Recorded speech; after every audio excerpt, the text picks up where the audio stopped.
Our tale kicks off with a fearsome demon perched upon his throne, named Kim Jangcheol. Once a typical graduate student in Korea, he was abruptly transformed into Kratos, the demon king and ultimate antagonist of his beloved game. Quite the trope, isn't it?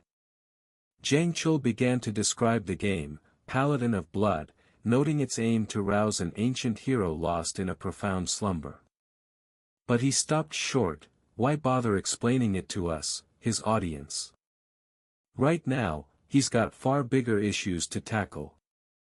Moments later, a figure stormed into the castle, addressing him as Lord Kratos.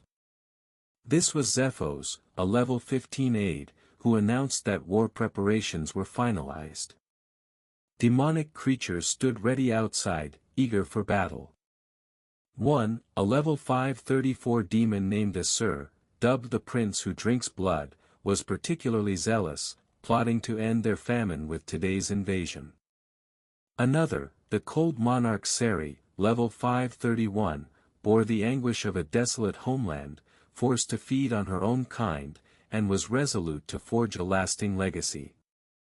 Then there was Archduke of Fog Harto, level 555, and Black Boulder Tyrant Bale, level 539. The beasts were growing restless, awaiting the king's orders. Finally, our protagonist commanded the army's attention. Demon forces, hear me. The four commanders stood proud among the ranks. Kratos, smoke curling from his lips as he spoke, issued a decree. I, Kratos, command all demonkind, from this moment, cease. The four war-hungry demons fidgeted, impatient for further orders. With a terrifying glare and unwavering resolve, Lord Kratos bellowed, halt the war. Instead, begin farming. The crowd was stunned, erupting into chaos with furious protests. Kratos stood firm, showing no regret, though in Jangcheol's mind, they were downright terrifying. The four commanders' jaws dropped, whether intimidated by Kratos's grim expression or not, who could say? But Jangcheol knew well the dire consequences of waging war in this game. Elsewhere, a figure emerged from some unknown place, accompanied by a system notification revealing this was their 20th playthrough. A radiant beam illuminated the man, a level 9990 player named Aged Kimchi, whom Kratos feared would spell his doom. I couldn't help but notice he seemed to be wearing a dress. Before all this, let's rewind to Jangcheol's life prior to being pulled into the game. Kim Jangcheol was a graduate student studying agriculture, dreaming of becoming a prosperous farmer. He considered himself a prodigy, breezing through his studies.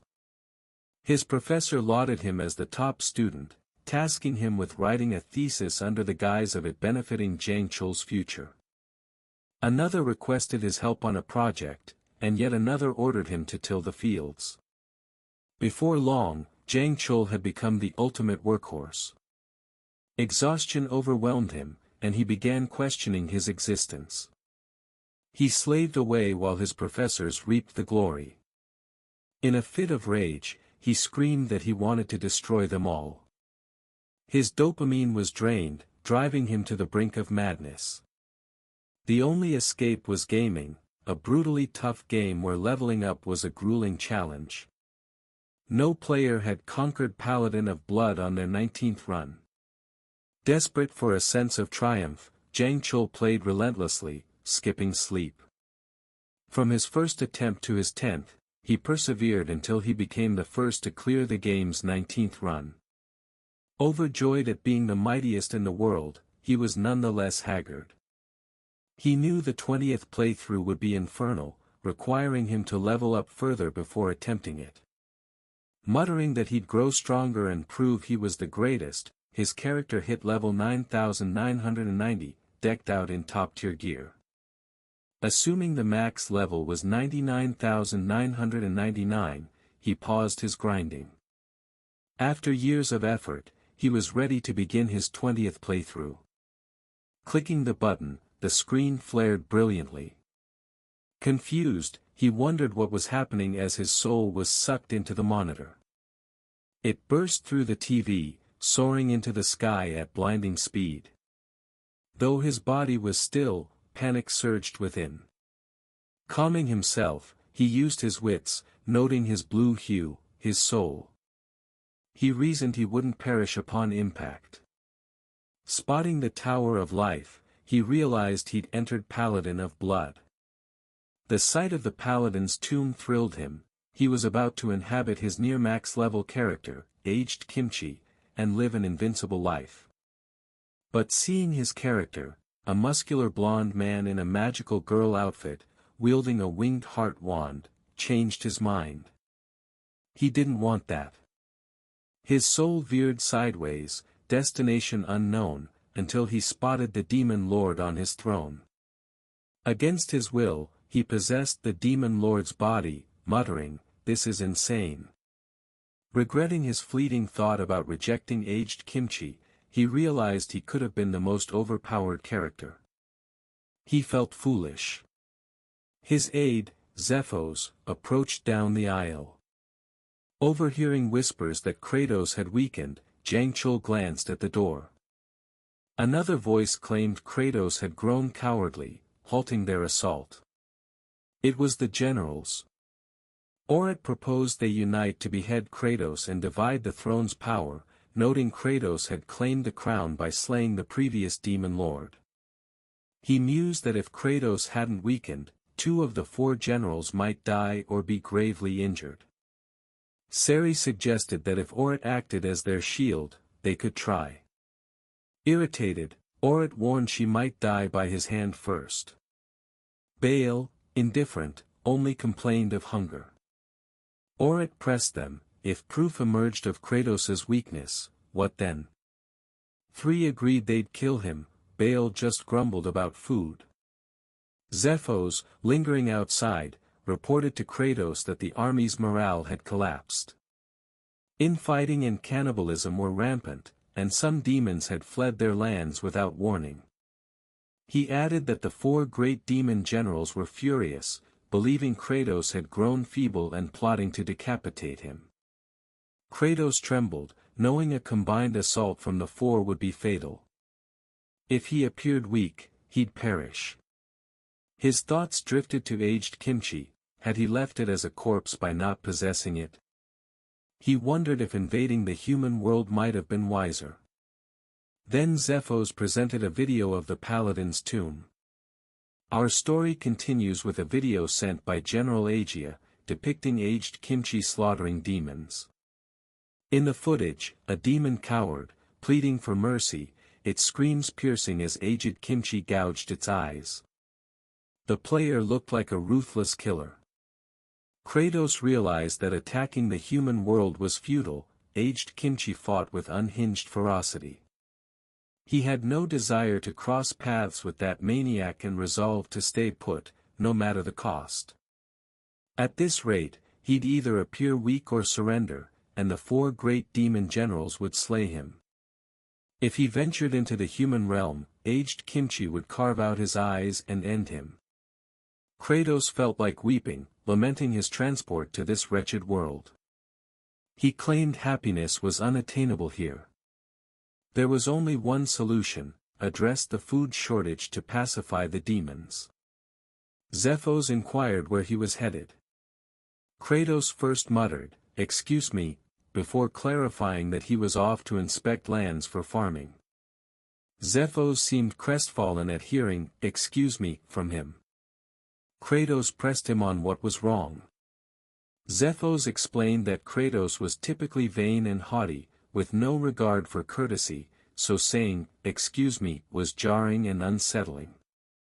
He urged him not to do it again. Internally, Kratos wondered what Zephos' deal was. Perhaps he was trying to rile him up. He wasn't sure if Zephos was playing a role. In the game, Zephos appeared only once before the Demon King's battle, without much context, which oddly made him a fan favorite. His line was, "Oh, mighty paladin, the demon lord no longer seeks battle. Please depart."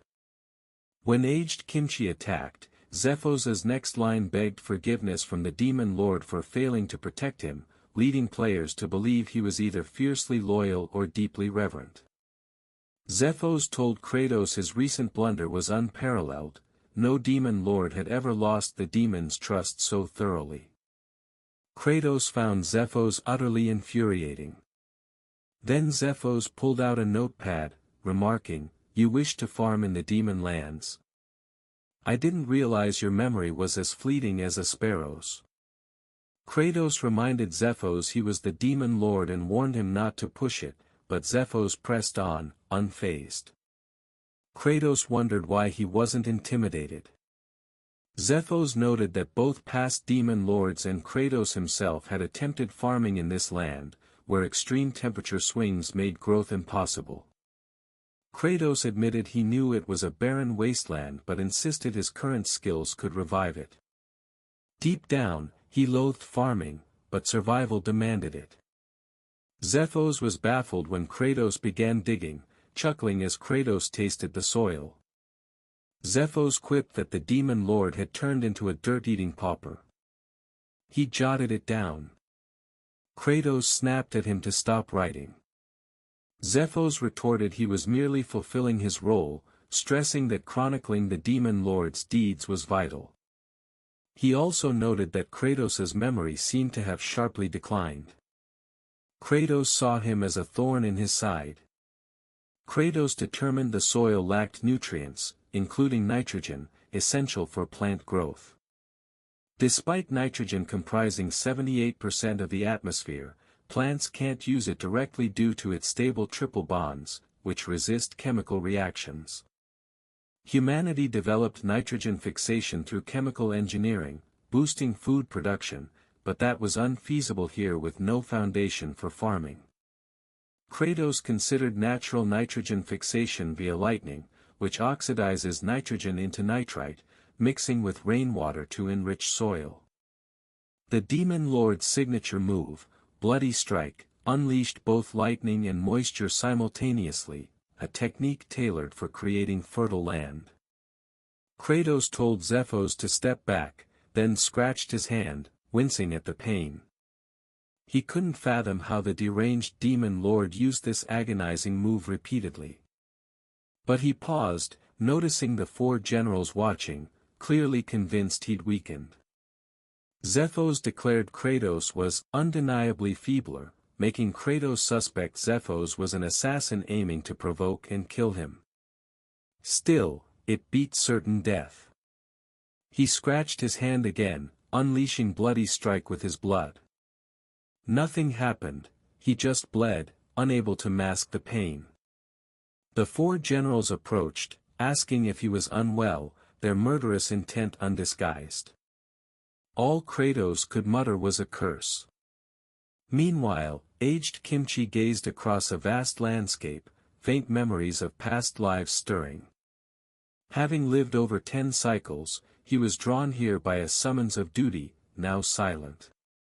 He questioned his purpose, his face grim with unease. Back to our protagonist, the generals eyed him like prey. Orit reminded him of the demon code, the strongest rules as demon lord. Internally, Kratos found them terrifying, knowing their immense power. Unable to use a skill, he wondered if death loomed. His body shook, his expression fierce. Orit sensed overwhelming pressure from Kratos, mistaking his trembling for gathered strength. Orit, confident, asked if Kratos could defeat them in his state. Glancing back, he was stunned to see the other generals hiding behind a tree. Their betrayal was swift, they'd watch the fight and join only if victory seemed likely. Orit, sweating, cursed their demonic treachery. Zephos announced that, per demon tradition, all fights were to the death with no surrender. As he prepared to signal the start, Orit shouted for a pause. Kratos was astonished at Zephos' speed in orchestrating this. Orit steeled himself, believing he could win against a weakened demon lord. Kratos, panicking internally, had recently tested his strength. Though the demon lord should be mighty, he knew he wasn't impressive. Orit charged. Kratos recognized the move from the game, either a thrust or slash. Certain he couldn't dodge, his body instinctively shifted sideways. Amazed and confused, he noticed Orit's left foot angled outward, predicting a thrust. It mirrored the game's mechanics. Orit clicked his tongue as Kratos evaded. Hardo asked Sari if she saw Kratos's reaction, interpreting it as readiness to counter and rip off Orit's arm. Sari wondered why Kratos didn't, suggesting they observe further. Orit attacked again, Kratos dodged. Confused, Kratos realized Orit's movements were identical to the game. When he first faced Orit, he was overwhelmed by his speed, erratic feints, and versatile attacks. After dying once, thrice, and 10 times, Kratos triumphed on his 128th attempt. In his 19 subsequent playthroughs, he perfected a no-hit run, humiliating Orit. As Orit attacked again, Kratos was certain no strike would land. The other generals, seeing his confident smirk, shuddered. Orit's relentless assaults were effortlessly evaded, and the generals noticed Kratos seemed to be enjoying himself, mocking Orit's weakness. Orit grew furious, while Kratos felt relieved. Though he couldn't defeat Orit, he realized this world followed the game's rules. A system notification confirmed he'd grasped the world's core mechanic, resembling a Webtoon interface. It noted his success in dodging with high focus, unlocking a portion of the playable character's system, the targeting function. A crosshair appeared on Orit's head, signaling the special skill mechanic. Kratos scratched his hand again, unleashing Bloody Strike. An orb formed, releasing lightning that struck Orit. The generals gasped, and demons watching via a screen roared for Kratos. Orit's clothes were incinerated, and he knelt, coughing in the dust. Kratos was shocked. Orit survived Bloody Strike, a guaranteed kill in the game. Alarmed, he knew Orit's recovery was swift. He bombarded Orit with lightning, striking repeatedly as the generals trembled. Kratos was actually clueless, baffled that Orit wouldn't die.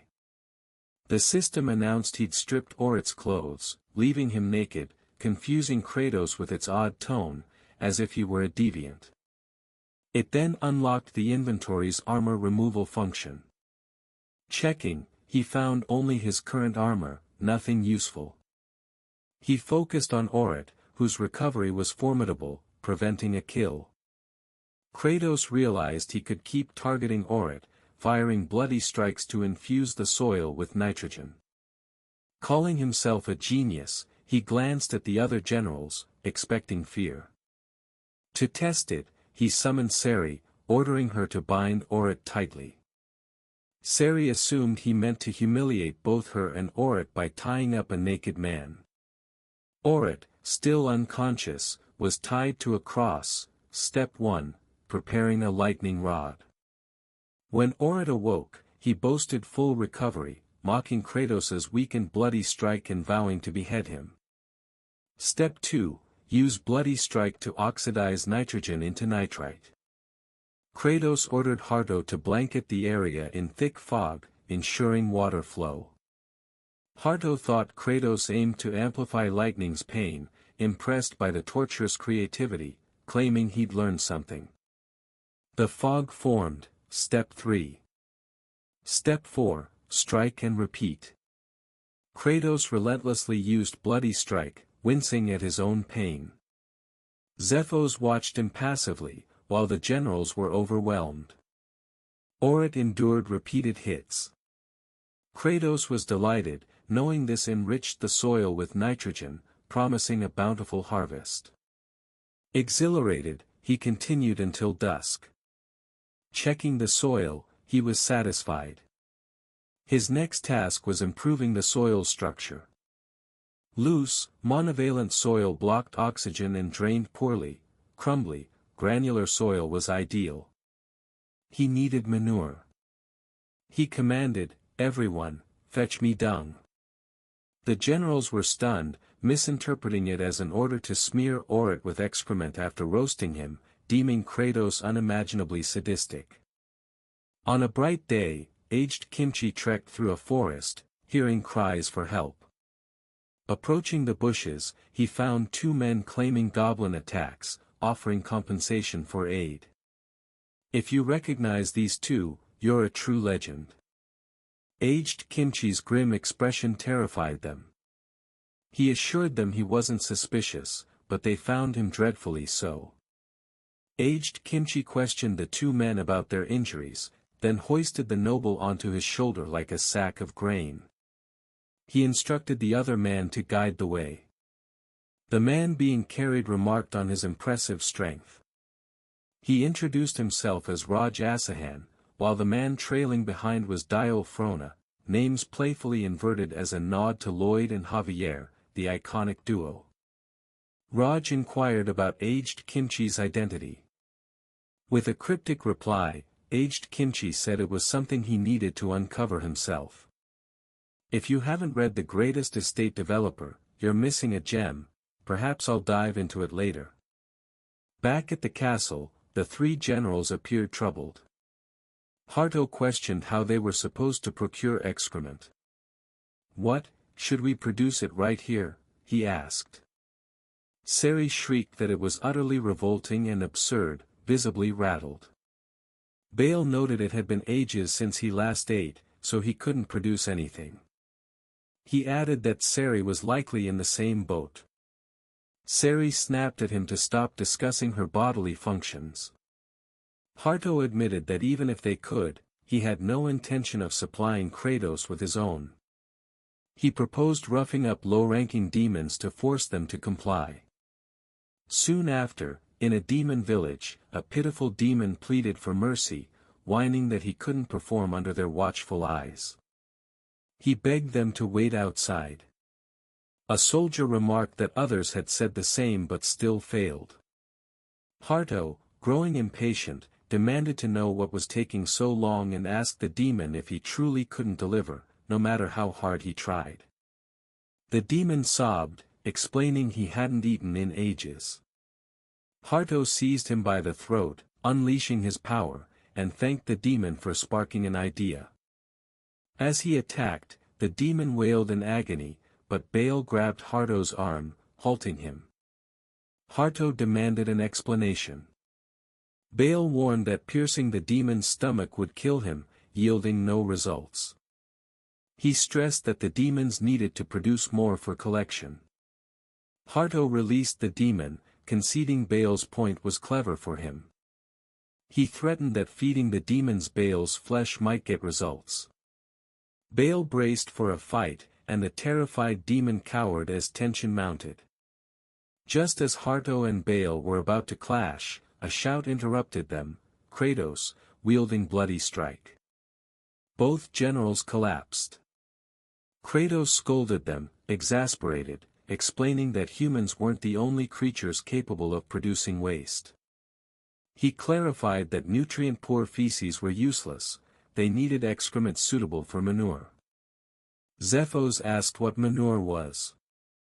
Kratos elaborated that it's a substance enriching fields with nutrients, typically made from wood ash, weeds, soil, eggshells, and chicken droppings. They could use abandoned houses for ash and weeds, but eggshells and chicken droppings posed a challenge. Then, a realization hit. He ordered Zephos to fetch the map of their territory. Spreading it on the table, Kratos confirmed it matched the game's map, meaning he knew exactly where to go, the habitat of demon seagulls. In the game, these birds swarmed the area, feeding on nutrient-rich human lands, then excreting and laying eggs there. Kratos deemed it ideal.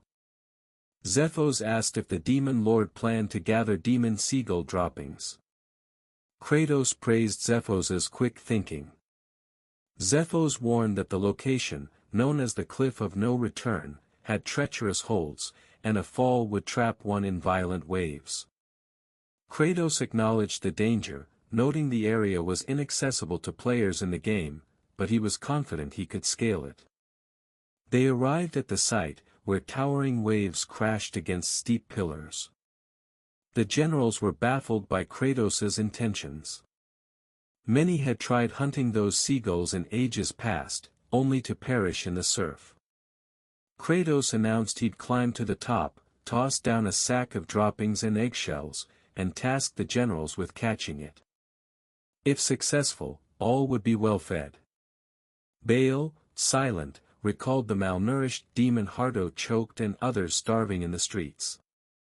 The waves roared. Kratos remembered his 13th playthrough, where he tried countless times to reach the top, dying repeatedly. He leapt, with the generals and Zephos watching. Confident from past success, he exploited a game glitch. Grabbing the rock, he gripped so tightly it dented the cliff. The generals and Zephos were stunned. Kratos opened his inventory mid-climb, unequipping all his gear.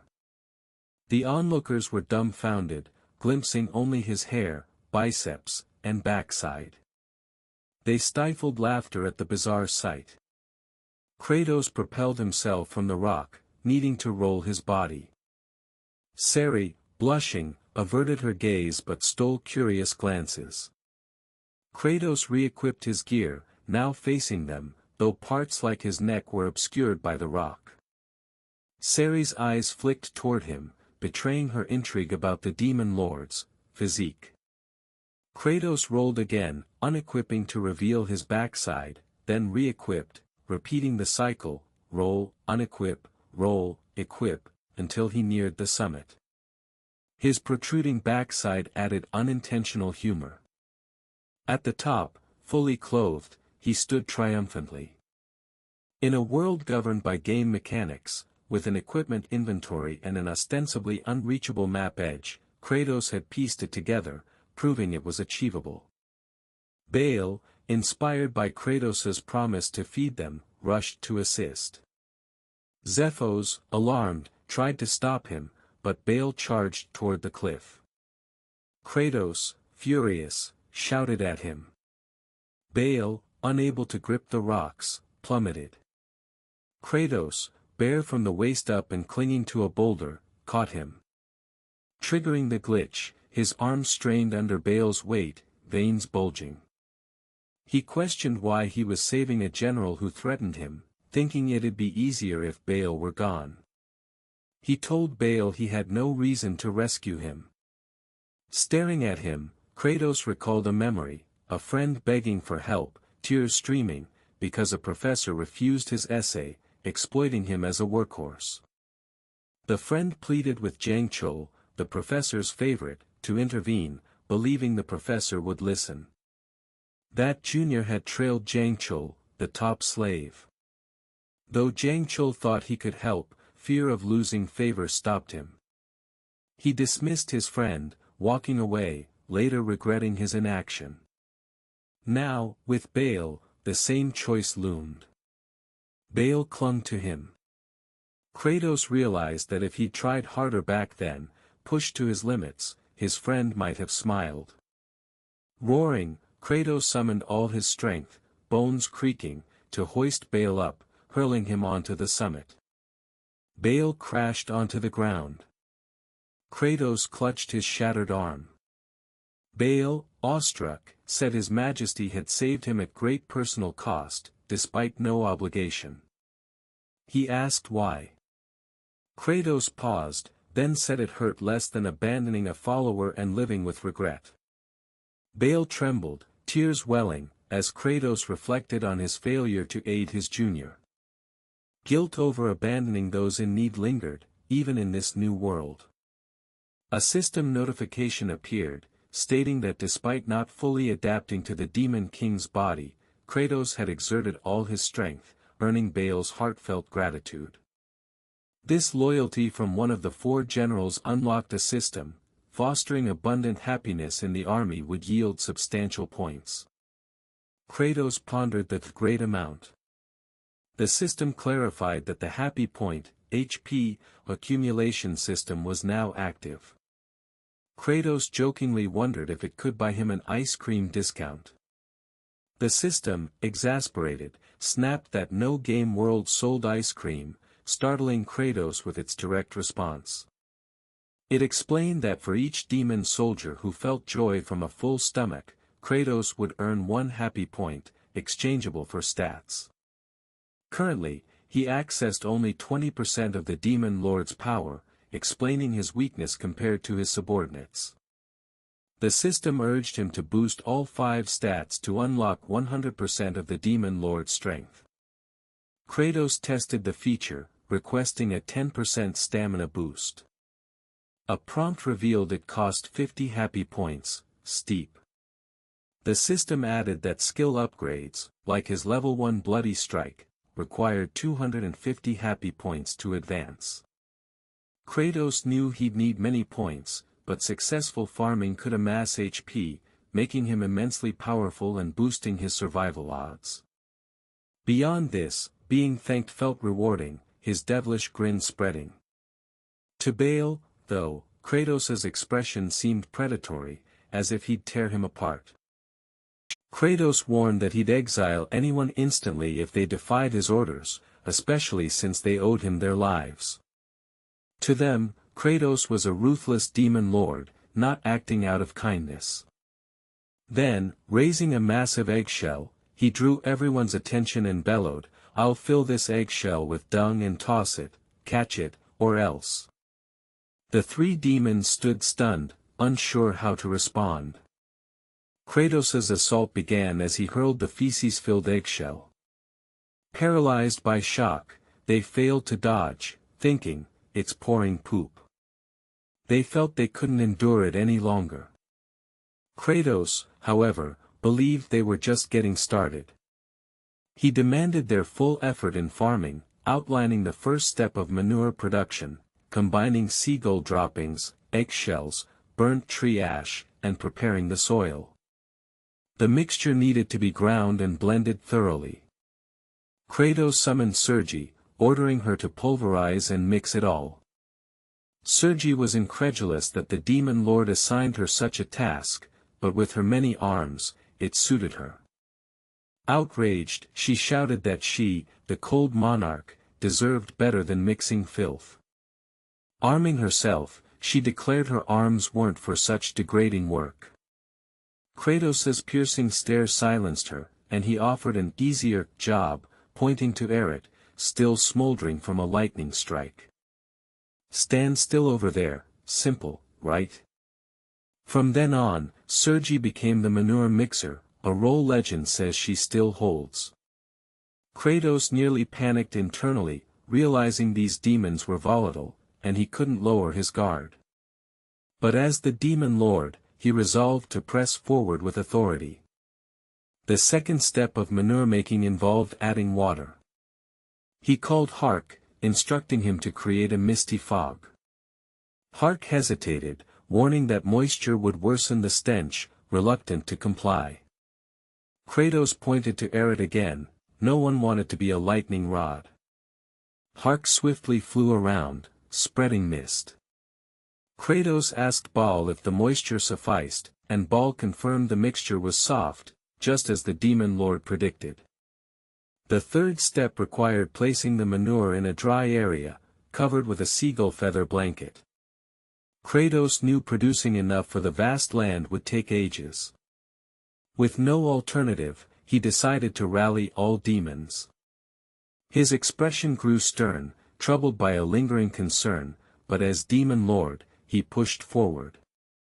That night, in a wooden house in the demon kingdom, 2 demons conversed. Flute, a young girl demon lying in bed, called for her father. Tearfully, she urged him to eat her to survive. Furious, her father forbade such talk.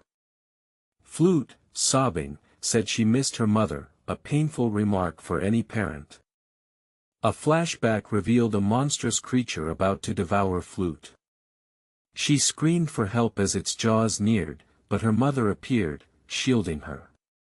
Flute couldn't stop her mother from being consumed instantly. Back in the present, her father told her, "If you're gone, what reason do I have to live? Their talk was interrupted by a noise outside. It was Kratos and his lackey. Flute's father, shocked to see the demon lord, shouted uncontrollably. Kratos, noting his vigor, ordered his lackey to seize him. Flute's father protested, fearing for his daughter's safety among higher-ranked demons who might eat her. Flute pleaded for her father's release, but Kratos remained unmoved.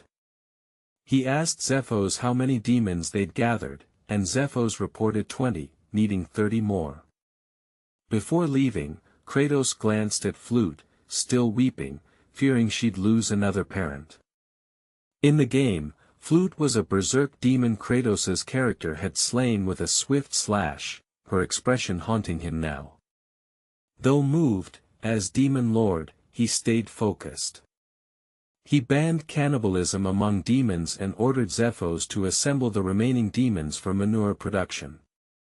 Embracing his role, Kratos accepted that such tyranny was necessary for his goals, despite the sacrifices.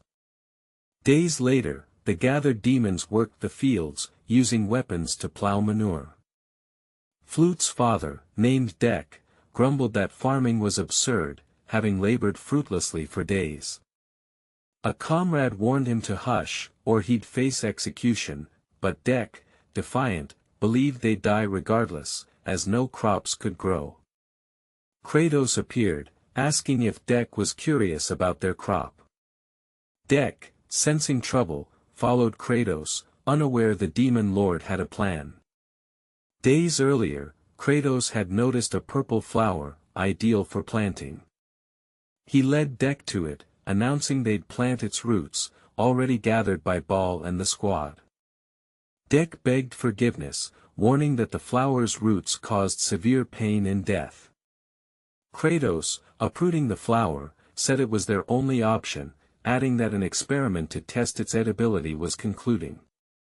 He revealed Flute was eating the roots. Dek, devastated, rushed to her, shouting, "No!"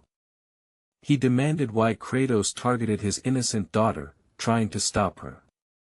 But he froze, seeing Flute healthy and happily eating, feeling no pain.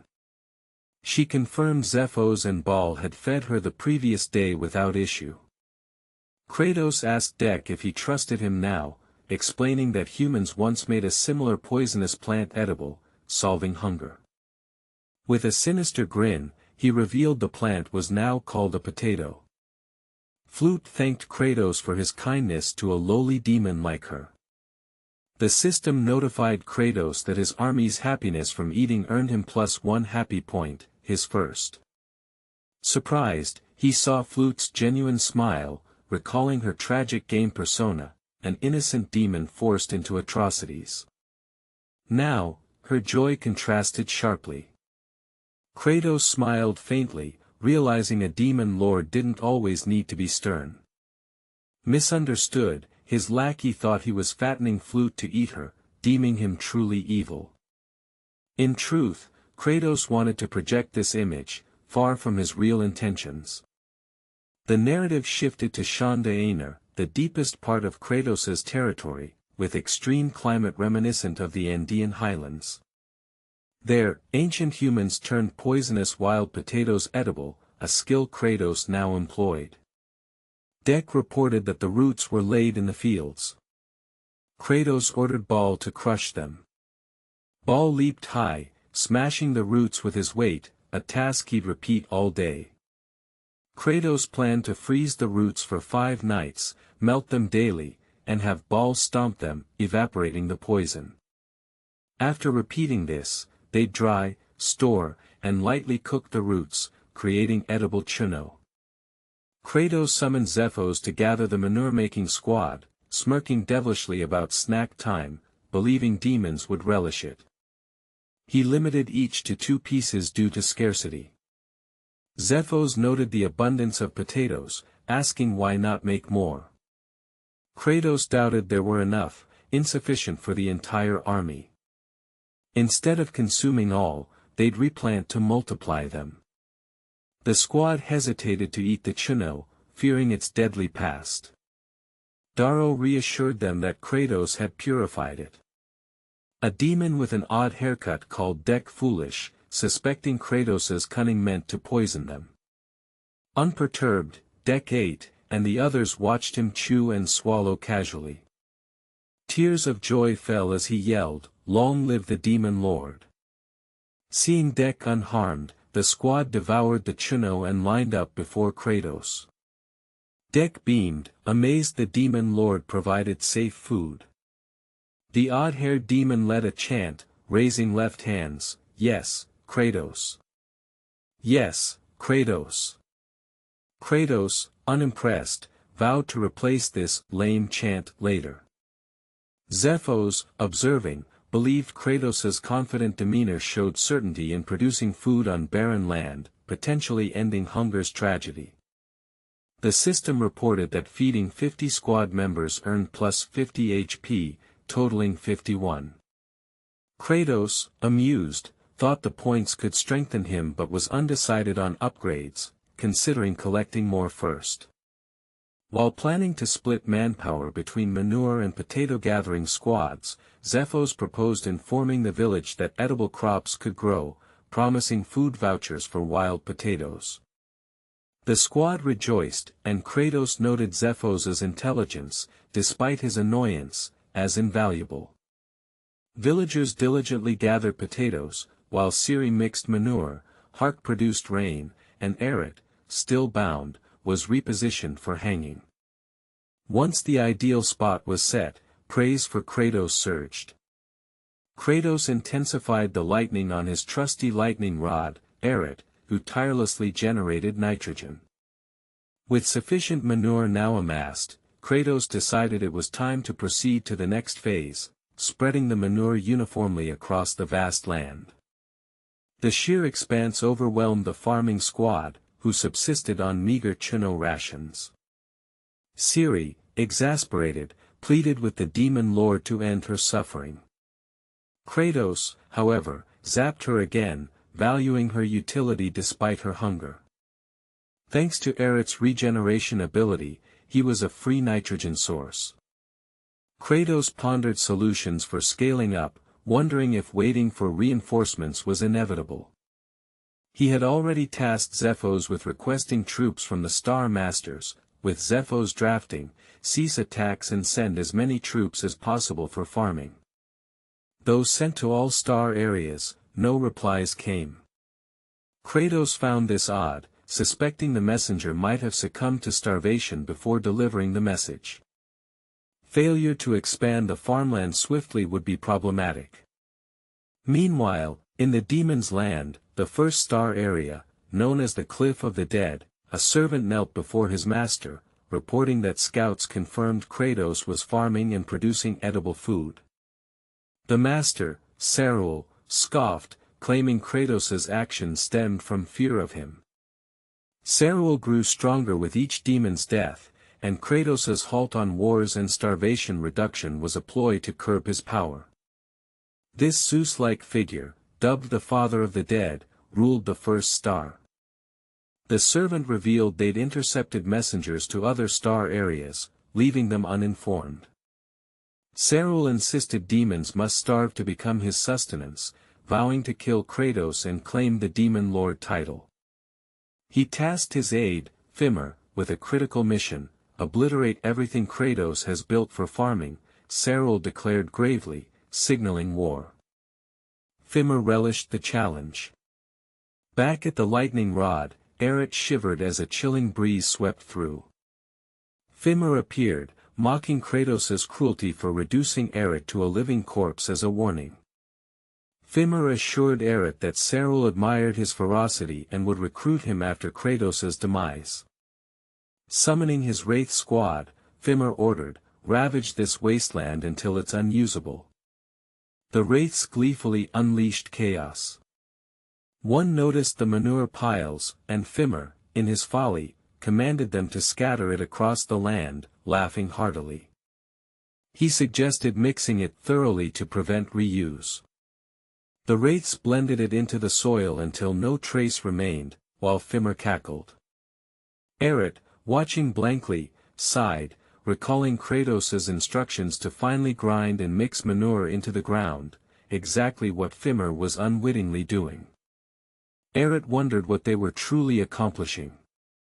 The next morning, as dawn approached, a wraith grumbled about the endless task, while others toiled relentlessly.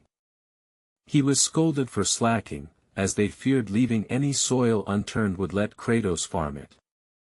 The lazy wraith questioned wraith number 2718, usually idle, about his sudden diligence. Number 2718 admitted that today felt different. Gazing at the tilled land, he felt pride in their productivity. Stunned, the lazy wraith scoffed, calling him foolish, but resumed tilling, wanting to be foolish too.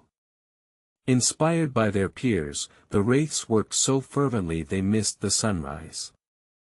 Unable to hide, they perished under the light, smiling at their productive end. Fimmer, the sole survivor, wept, proud of their sacrifice, wishing them peace. He pondered Kratos's reaction to their work. Inside the potato storage barn, Kratos remarked that tilling took longer than anticipated. He stared at thousands of dormant potatoes, explaining to Zephos that in this state, they wouldn't sprout, like a potato rudely awakened and fainting from shock, halting its biological rhythm. Kratos mused that storing them at 4 degrees Celsius for 2 to 3 weeks, then moving them to a warm, dark place, would break dormancy. Ceres' cold energy could help, but her fury made that risky. Hark was also unavailable, as both might attack Kratos together. He'd tried having the farming squad exercise near the potatoes to raise the temperature, but they tired quickly, another failure. Resolving to head to the farmland and infuse the soil with nitrogen, Kratos arrived to find the land perfectly tilled and mixed with manure. The stench overwhelmed Eret into unconsciousness. Speechless, Kratos marveled at the miracle, wondering how it happened. Fimmer, laughing smugly, boasted of his success, but his glee faltered as Baal appeared, lifting him to face Kratos. Baal revealed Fimmer was hiding. Recognizing Fimmer from the Cliff of the Dead, Kratos wondered if he was reinforcement. Bluntly, he demanded Fimmer's purpose, but before Fimmer could respond, Kratos punched him. Zephos questioned the assault, and Kratos explained that Fimmer seemed secretive, and beating him was the quickest way to extract answers. Fimmer, expecting no less from the demon lord, refused to talk, enduring thousands of punches. Exhausted, Kratos triggered a system prompt, allowing stat upgrades with his 51 HP. He boosted stamina to continue pummeling Fimmer, landing another 1,000 punches. Fimmer finally confessed his actions and Seryl's plan to kill Kratos, revealing Seryl intercepted reinforcement requests. Kratos understood Seryl's power grew with starvation. Zephos called it a revolutionary act, suggesting that defeating Seryl would warn dissenting demons.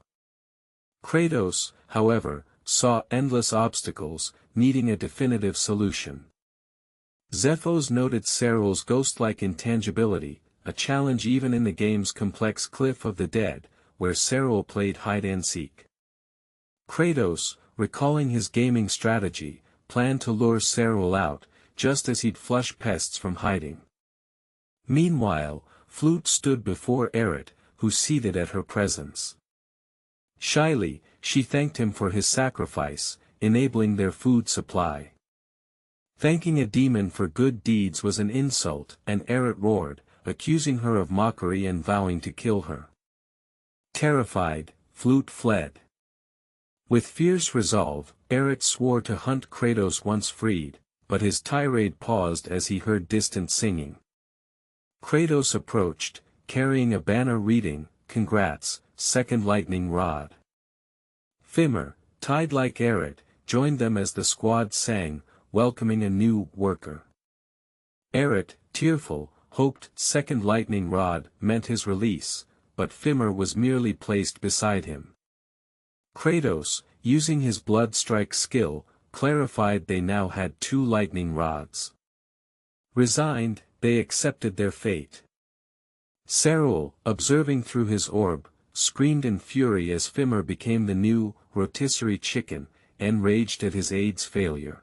As usual, while observing them, he shouted, "Halt!" Kratos then flicked his gaze to the side, spotting the reconnaissance wraith from the game, a bird clutching a crystal orb that revealed Serral's vigilant surveillance. His anger surged, knowing Serral aimed to sabotage his harvest. He vowed to make Serral bitterly regret it. The following day, Fluke was busy digging as Asura watched. He noticed her rough, calloused hands, reminiscent of rotisserie chicken, and inquired about her task.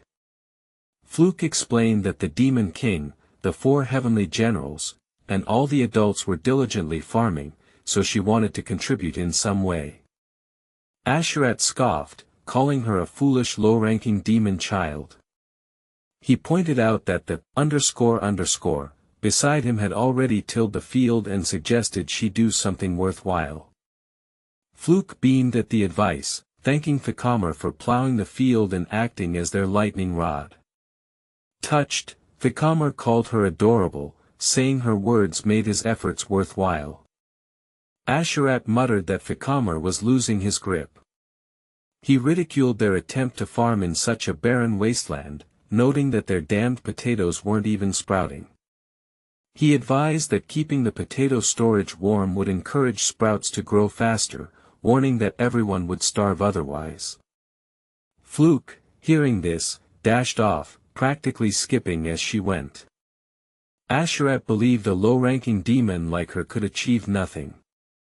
By noon, Zephyros expressed mild concern about the Demon King's strategy. He suspected Serral was aware of the trap they'd set and doubted Serral would personally come to rescue Thakamer. Kratos responded, obviously not. He anticipated Serral would send his minions first, and to draw Serral out, they'd need to eliminate every single subordinate. Prepared for combat, Kratos commanded his forces to spare no one. His army of farmers stood guard at lightning pole number 2 as the reconnaissance wraith soared overhead. Sol labeled Kratos a fool, remarking that waiting in ambush wouldn't lure Serral's minions out. While he pitted Thakamer, Serral's sole focus was destroying the harvest. He dispatched his crop wraiths, who appeared at the potato storehouse. Several gecko-like spirits emerged, charging under Serral's orders to pulverize and obliterate the potatoes. The crop wraiths stormed the storage shed, unaware that Kratos had predicted their move. Standing atop, our hero declared with a sly grin, "I knew the crop wraiths would show up." He welcomed them to their doom. The crop wraiths were caught off guard and overwhelmed. Kratos recalled his first encounter with these wraiths in the game, a moment of sheer despair. As Sarathal's second elite force, they moved in swarms, latching onto anyone they touched, rapidly aging them while mimicking the player's equipped skills, a true menace. But Kratos knew their weakness. He shouted, "Who's ready to get fried first? Just hit them with lightning-based attacks." The crop wraiths, sensing the trap, attempted to flee, but Kratos revealed the true trap was yet to come. They noticed blood at the door, Kratos' blood, smeared the previous night. Using Phase 2 of his ability, Kratos slammed the ground, unleashing lightning that traced his blood to the door, sparking into the air with a technique called Wide Area Bloody Strike. The wraiths, now resembling wriggling sperm, shrieked in agony despite lacking lungs. This made them vulnerable to physical attacks. Kratos rallied the farm guards, who, armed with overpowered sickles and rakes, dove into battle with such vigor that they terrified the wraiths. Though they appeared unremarkable, these farm guards were the mightiest units in the final map, and Kratos was confident the crop wraiths stood no chance. Feeling like a cunning, dominant demon king, Kratos believed he was made for this world.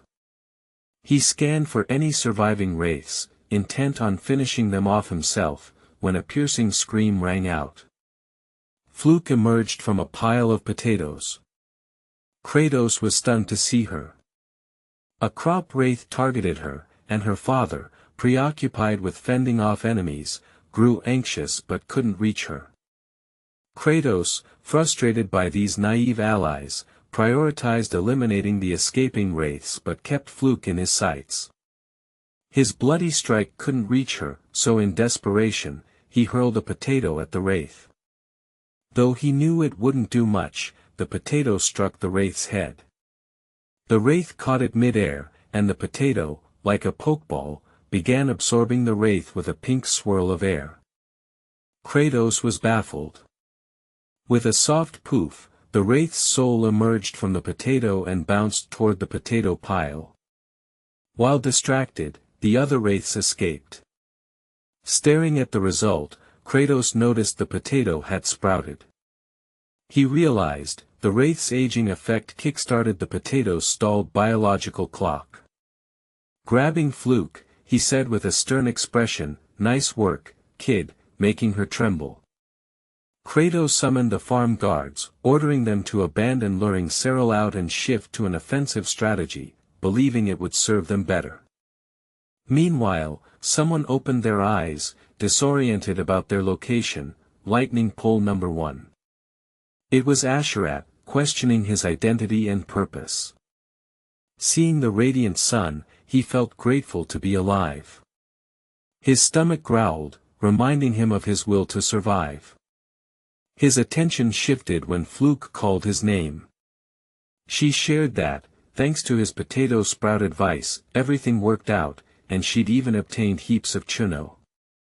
She mentioned Kratos amassing farmer soldiers, but Asura, fixated on the chuno she held, wasn't listening. Driven wild by hunger, he eyed the food. Fluke, sensing his need, tossed some chuno, but it hit his eye. He groaned and jokingly threatened to kill her. Apologizing, Fluke tried again, throwing 3 chuno at once to improve his odds. One landed in his mouth, but the other 2 struck both eyes. Tearfully chewing, Asura found it delicious. Kratos received a notification that part of his demon army was happy, boosting his total HP to 302. Confused, he noted that, including recent recruits who received chuno, his army numbered 300 demons, plus Fluke. He wondered who the extra one was but didn't dwell on it, as more HP was advantageous for the impending Serethal raid. He urged the farm guards to advance, rallying them with, "All for a plentiful harvest." Hours later, they reached the entrance to Cyril's domain. Cyril ordered his men to sever the bridge.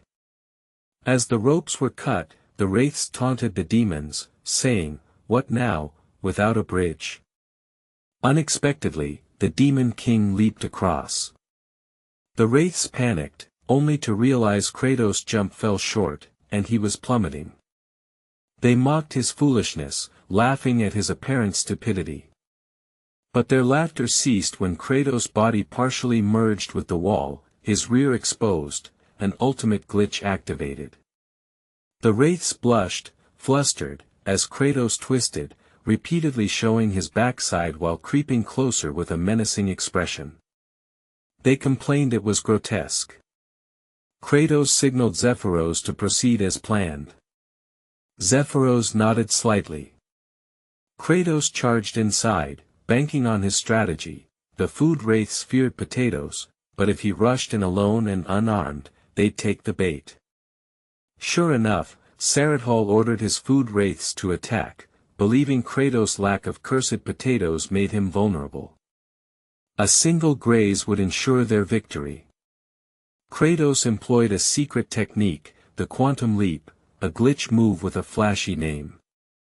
His body merged into the wall, but protruding, then vanished. The wraiths called his movements eerie, wondering when he mastered wall phasing. Sensing him above, they grabbed him, thinking they'd won, but Kratos vanished instantly. Having used the glitch 19 times, he'd mapped every corner of the area. By combining all enemy spawn points from the game, Kratos stood at the center, surrounded by food wraiths. Taking a deep breath, the wraiths assumed he was exhausted, even as the demon lord. Kratos retorted, "I'm not the demon lord, I'm a veteran player." Zephyros shouted, ordering, "Make it sprout." The farm guards emerged, hurling potatoes, pokeballs, essentially, at the crop wraiths. Kratos commanded them to farm, pausing briefly to let the scene sink in, and maybe plug a subscription. Initially skeptical, Zephyros realized Kratos' plan was flawless. Earlier, Kratos had instructed him to lure the crop wraiths to one spot while Zephyros led the farm guards through a map of an ancient aqueduct, a dead end, seemingly empty. But Kratos insisted there was something, a secret shortcut he discovered after escaping the Cliff of the Dead, just before the final map.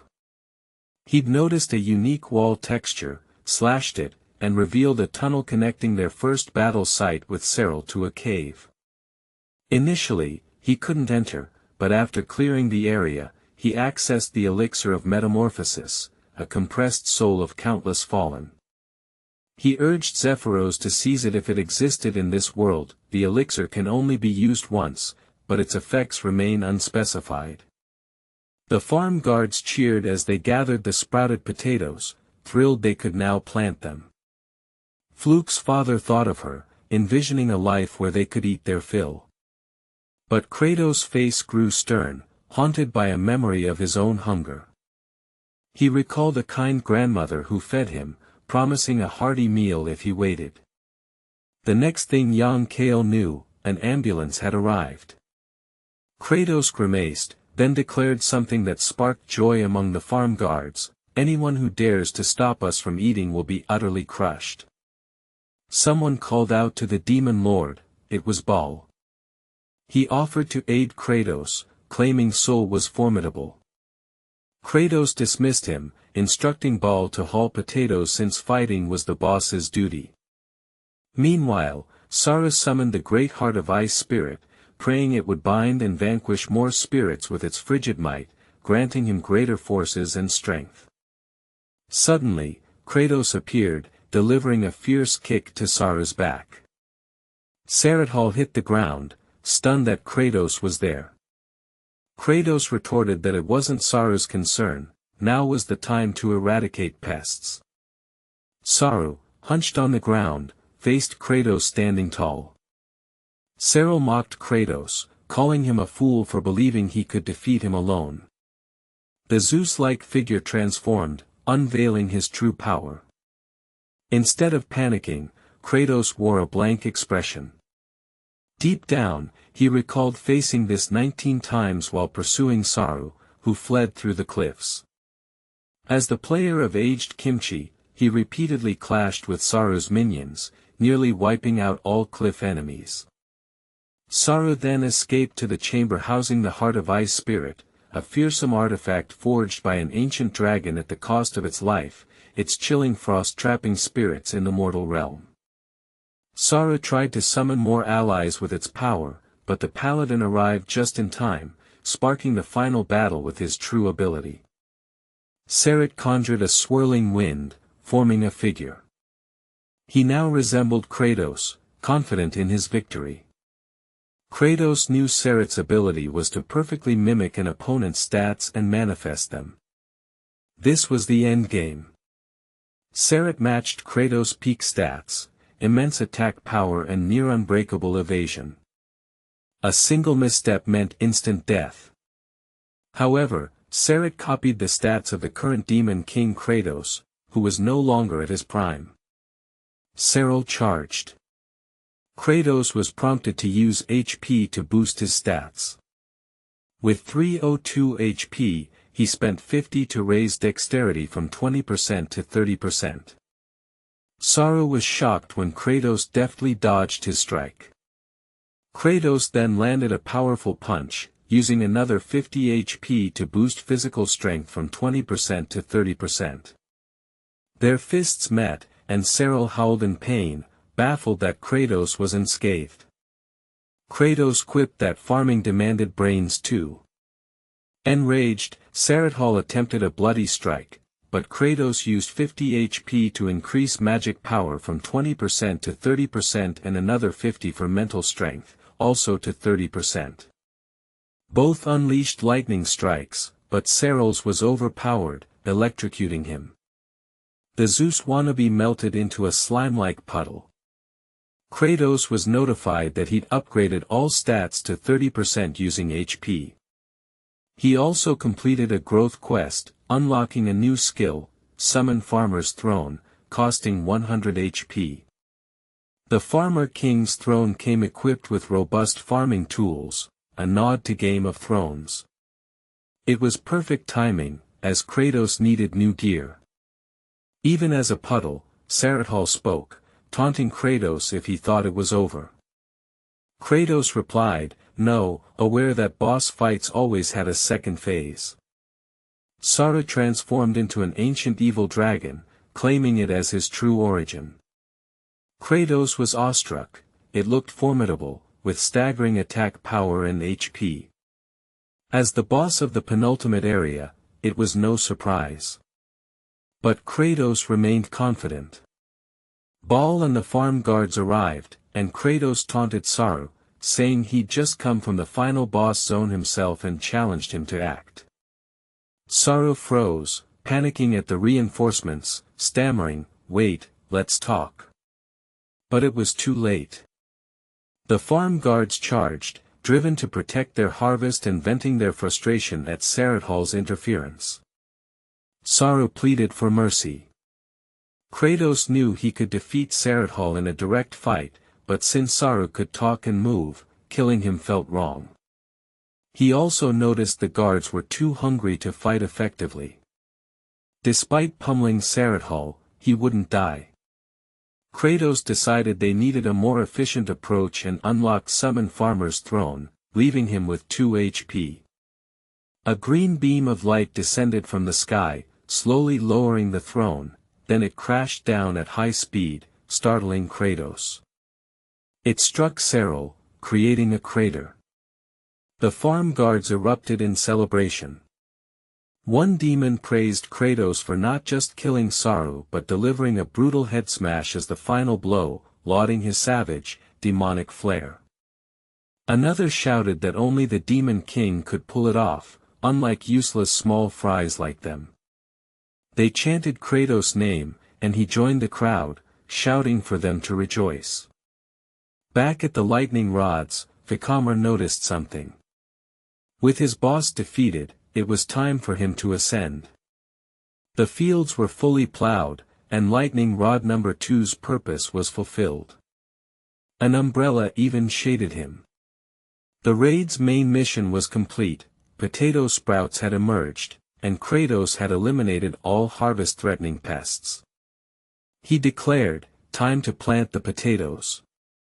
But before leaving, the crystal on the pedestal stirred. Kratos noticed and was notified that his 20th attempt to defeat Serral on the Cliff of the Dead was complete. He wondered if this continued his 19 game attempts. The system announced a hidden event, a sealed origin within the heart of Ice Spirit, awakened by misuse. Steam rose as it opened. Kratos approached, astonished, as a cute baby blue dragon emerged.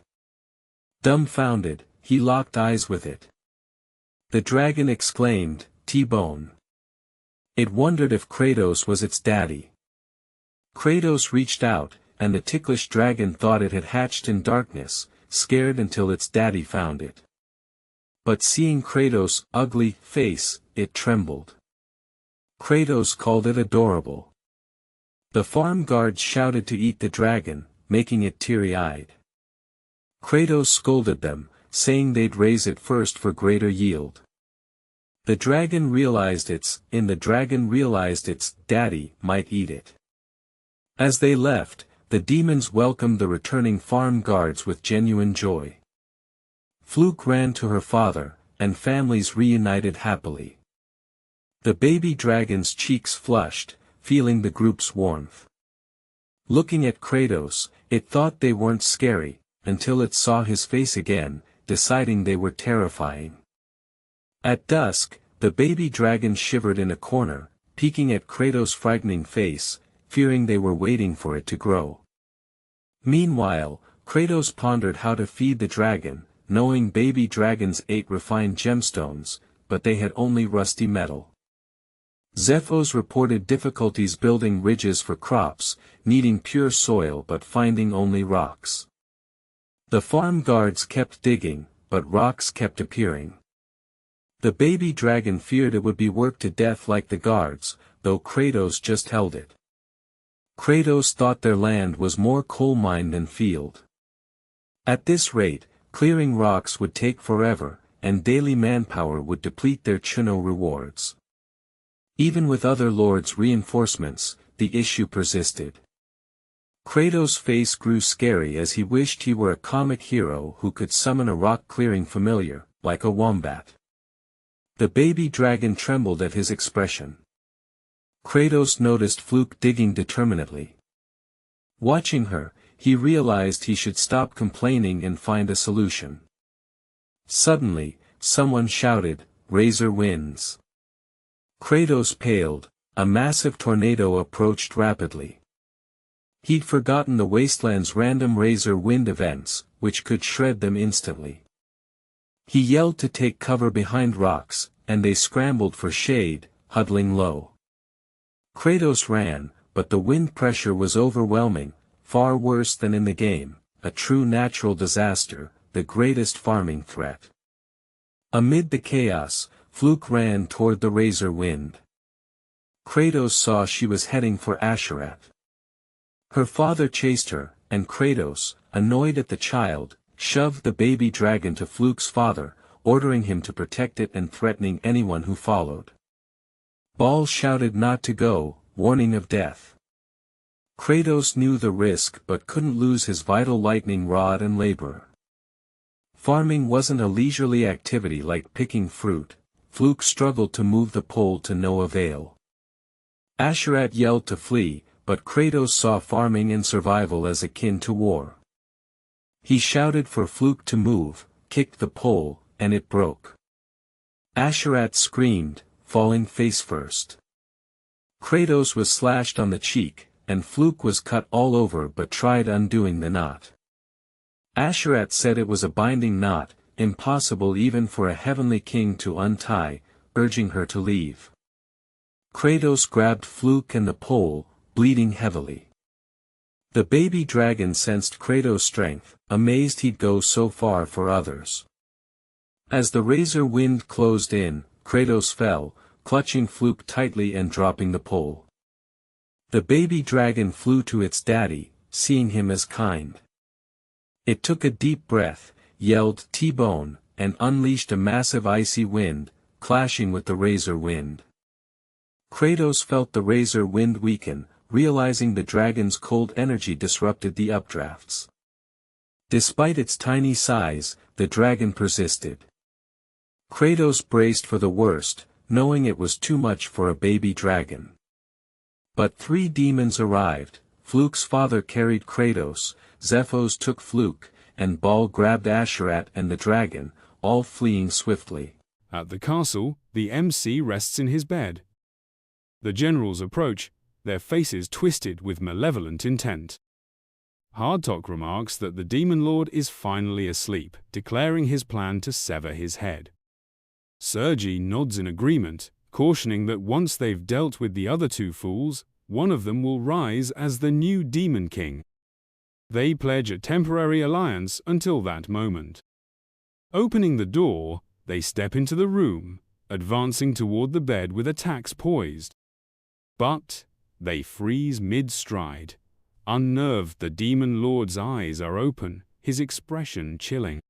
Stunned, as if their scheme was anticipated, they press forward, knowing this is their only shot. Suddenly, Baal and Acura burst in, demanding to know what the pair is up to. The burly general warns that the demon lord sleeps soundly and must not be disturbed. He notes the fearsome face the lord makes even in slumber, a visage befitting his title. He adds sternly that disrupting the master's rest will bring regret. The one with the monocle concedes the muscle-bound general's stance but questions if Asura shares the same loyalty, given the Demon Lord's insistence on farming. Asura admits he's not thrilled about it but owes the MC his life, so he's repaying that debt.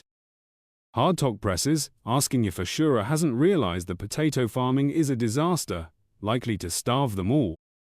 Asura, unflinching, responds that's just how it is, recalling young Flute's hard work despite her age. He insists survival demands risking their lives, though he'd rather do so in battle, as it suits him. The Monocle General vows they'll regret their choice and storms out with Sergi. Just then, a noise stirs the Demon Lord is awake. Confused, the MC mutters Asura's name. The general asks if he overheard their talk, clarifying he's not on his side, just settling a debt or something like it. But Jangcheol, with a terrifying glare, demands to know why they're chattering in his room. Asura, bewildered, has no time to react as a brutal blow lands, visible even from outside the castle. They head outside, Baal carrying Asura on his back. The Demon Lord declares there's no time to waste and orders everyone summoned to keep clearing the fields. The general mentions the stones are already gone, thanks to Zephyros. Puzzled, the MC spots his subordinate directing the farming crew. Approaching, he asks Zephyros what he did with the stones. Zephyros points, indicating a certain creature. The MC peers into the distance, asking if it's Tibone. The baby dragon is hauling stones in its mouth, flying back for more. It thinks it's too small to shield its father from the cutting wind, but vows to eat plenty to grow quickly. Spotting its father calling, it flies to him, thrilling Jangcheol, whose terrifying face softens with excitement. He muses that the cutting winds are rare, and if his dragon times its freezing breath right, they might halt the hurricane. Still, he sees no better option, as, ignoring it, would be worse. Zephyros notes the Chuno reward stock is dwindling, and asks if they should prepare more. The MC says it's unnecessary, reflecting that farming's first enemy is natural disasters, the second being cost barriers they must overcome. Meanwhile, in the castle, Sergi rests in a room. Removing her helmet, the striking blonde shakes out her hair, grumbling that the manure stench lingers despite days away from the fields. The MC knocks, saying they need to talk. Surprised, as he's never visited her room, she retorts they have nothing to discuss. He insists he needs her help and pleads for her to open the door. Furious, she tells him to leave, but he warns he'll enter. Turning, she yells they've nothing to say, then gasps as the MC, nearly naked, strides in. Panicked, she demands if he's lost his mind, barging into a woman's room like that. He crouches, prompting her to ask what he's doing. The MC confesses he's helpless without her. Flustered, she doesn't grasp his meaning. Jangcheol reflects that to cut costs, he's willing to kneel, needing her precise blade now. Still embarrassed, Sergi says if he's that desperate, she'll hear him out. Noticing her shift, he's stunned by her sudden change. They head to the warehouse, standing before the potatoes. He asks her to slice them in half for planting. Enraged, feeling deceived, she curses him thoroughly. He explains it's simple. Don't cut potatoes with 3 or fewer sprouts, but 4 are fine, ensuring equal sprouts per half. Holding the potatoes, he says he'll toss them. She snaps she never agreed, but he throws them anyway. Reflexively, she slices with astonishing precision, halving each potato perfectly, leaving the MC amazed. Inspecting them, he asks how she cut so flawlessly. He praises her again, affirming she's the only one capable. Wary of his flattery, she calls him a deceitful trickster. Rising with a menacing aura, he approaches, then wipes his sword clean with a cloth. Embarrassed, Sergei asks what he's doing. He explains potato juice got on it, and it must be cleaned to prevent disease. Noticing the sword's shine, he feels satisfied. With a charming gaze, he pleads for her help, thinking she's the only demon who can cut potatoes and store tunos. Shyly, Sergei agrees to help this time, inwardly calling him foolish.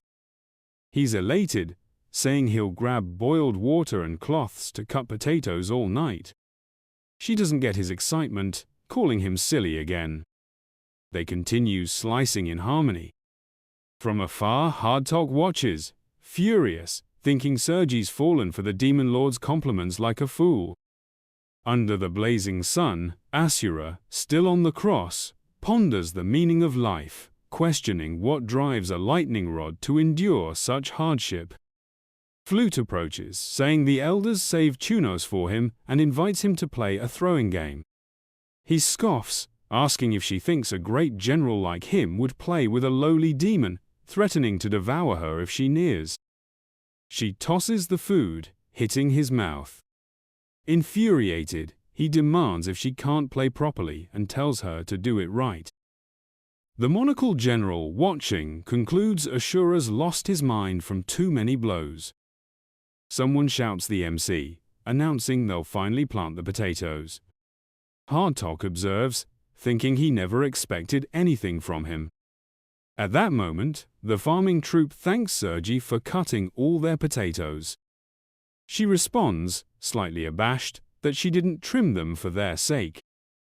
The monl observes her expression and questions what sort of look she's giving, noting it's hardly the demeanor of a formidable demon general.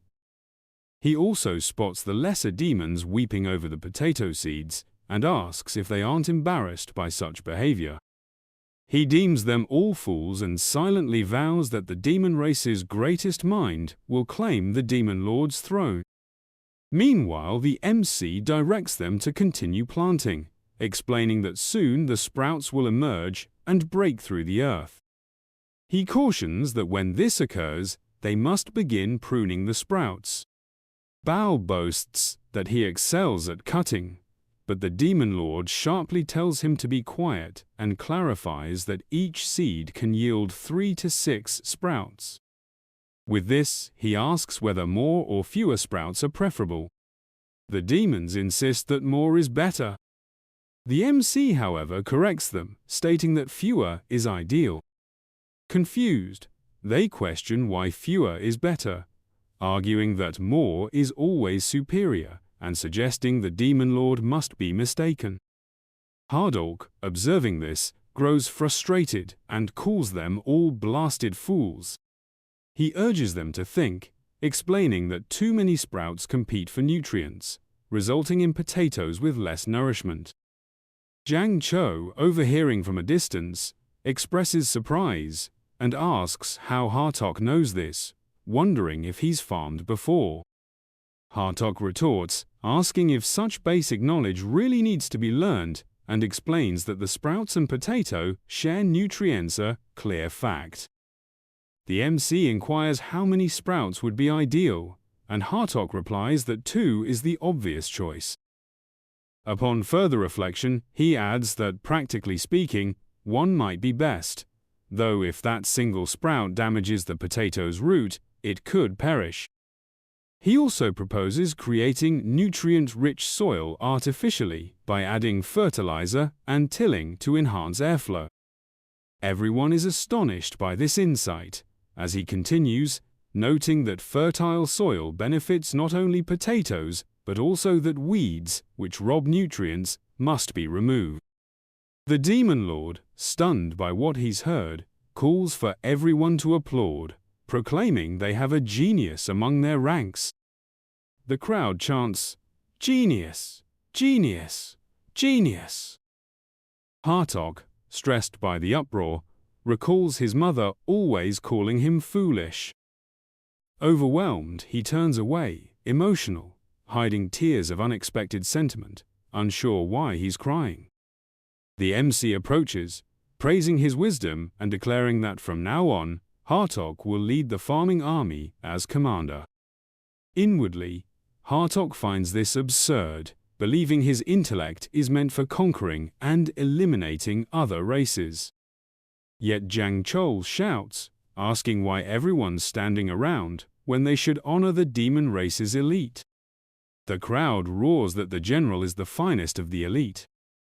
Furious but composed, Hartok silently scorns their inferiority and commands them to follow his lead, planning to guide them briefly while the demons continue their loud celebration of his new role. At that moment, a notification declares that the MC has won a psychological victory. Puzzled, he wonders what this means. Another alert reveals that he glimpsed Bahal's neglected childhood, turning him into a loyal follower. He questions if he achieved this unconsciously. A further notice states that Asura, who never had a companion, gained a friend, reducing his aggression. The MC is unsure which friend this refers to. Meanwhile, Sergei's heart, Sofenshi, a woman never loved, now feels differently. He also earned the trust of Hartok, who only sought recognition. This unlocks a new skill costing 200 happiness points, Blood Vision. Surprised, he notes this skill wasn't in the game, likely unique, like the farmer's throne. The system explains that Blood Vision lets him see up to 6 hours into a target's future, whether a living being or an object. His excitement peaks when the notification adds that it even works for the sky, effectively granting a weather forecast. Elsewhere, in the desolate lands between the demonic realm and human territory, in the exile's village, a man arrives, declaring he's fully healed. His subordinate welcomes him, relieved to see him well. Rai expresses gratitude for the care and wishes to be reborn with a sturdier body. Deal chuckles, saying he'd rather be reborn wealthy, like a noble giving orders. Raij laughs and turns to Kimchi, inviting him to return to the kingdom with them. Kimchi, serious, says he's uncertain, as he doesn't recall his true identity and hasn't lived among humans since the village rejected him upon arrival. He wonders if someone like him could be accepted anywhere. The two observe him until Rivi suggests he try different clothing, but Dial asks if the hero truly refuses to shed his odd attire. The emissary assumes Kimchi must cherish it. In his thoughts, Kimchi admits he wants to change, but can't the clothes seem fused to his body? Rivij thanks a villager for their kindness, noting that living there merely for being an exile's descendant is harsh, and vows to tell the king their story upon returning. Kimchi, watching, muses that this man, likely a noble exploring near demon lands by royal decree, is kind and honorable, not prideful. This prompts Kimchi to question his own past, recalling only obeying orders and relentless combat. Reflecting on this, he lowers his head, unsure if he's capable of anything beyond fighting. Back in the demonic realm, the farming troop cheers as sprouts begin to emerge. The generals approach, confirming the growth. Flute rushes to Asura with the news, but he snaps, furious, asking what he's supposed to do with it. The MC gathers the agricultural battalion, announcing the next phase, burying. He asks Hartok to elaborate. Hartok explains that burying involves covering sprout stems with soil to shield young potatoes from sunlight, which could discolor them, ruin their taste, or make them toxic, known as spoiled potatoes. Jangcheol calls for applause, praising the brilliant explanation, which embarrasses Hartok. Checking the weather, Hartok recalls spending 200 happiness points on Blood Vision, now evolved to activate after staring 200 seconds without blinking. His eyes burn, and he grimaces like a weary stray dog. The lesser demons, seeing this, assume the demon king is crying with joy over the sprouts. Eventually, the skill activates, forecasting clear, dry weather for the next 6 hours, suggesting they store the humidifier. The MC, intrigued, tells Tibone he can rest easy, as no wild storm is coming. Zephyrus approaches with an urgent report. The second Star Master's subordinate has returned. Back at the castle, Lafla introduces himself, relaying a message about the ceasefire and agriculture, but reports that Rust, the third Star Master, attacked them, claiming the Demon Lord is weak and must be replaced. The MC, irritated, remarks that demons are all alike. Zafiro agrees it's a problem if the third Star Master defeats the second, and they unite, they'll be formidable. Jangcheol concurs, noting their vast numbers despite their low level. He ponders a solution before the second Star Master falls, while unable to neglect the farming efforts. The attacked area, the subterranean abyss of the dead also, called the Swamp of Decaeus, compared to the game map, 10 times larger and incredibly distant. He ventures to the Forsaken opposite side, which is supposed to grant bonuses in the game and lies within the Demon Lord's fortress, but it's malfunctioning. This prompts him to ponder how he can resolve this issue while managing agriculture simultaneously. He pauses to contemplate, unsure why he's growing anxious, and with his fiendish expression, he reasons that as the Demon King, the leader needn't act directly. Thus, he proceeds with his strategy, and Sergi creates a scene, declaring she won't fight because of him. Bahal boldly proclaims he'll follow his commands regardless of the consequences. The main character decides he can dispatch 2 of his 4 generals to combat, and with a few powerful demons, they can turn the tide. He knows that in the leader's domain, the shortcut system is seamlessly linked, including a path straight to the Swamp of Decay. With this in mind, he commands the long-range sprayer to be deployed. If he and Hardtalk focus entirely on the battles, all will go smoothly.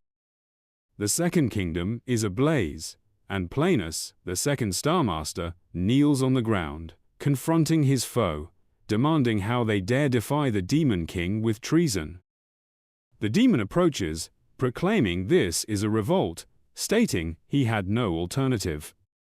This is Ruster, the third Star Master, who claims halting the war will only doom their kind.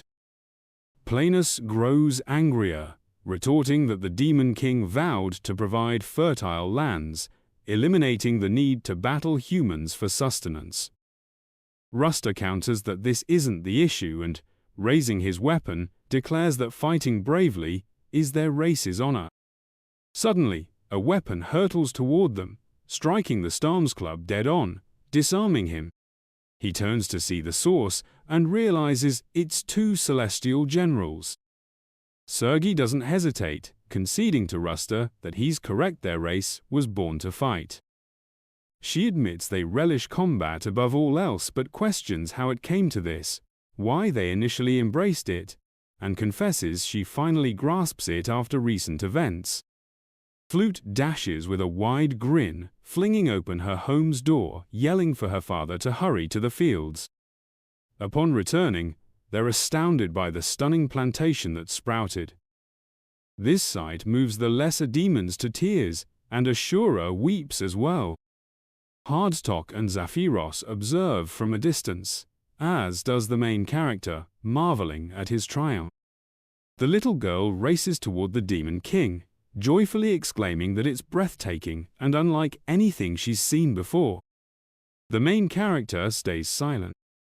Back with Sergi, she charges at the demonic master, slashing with her myriad blades.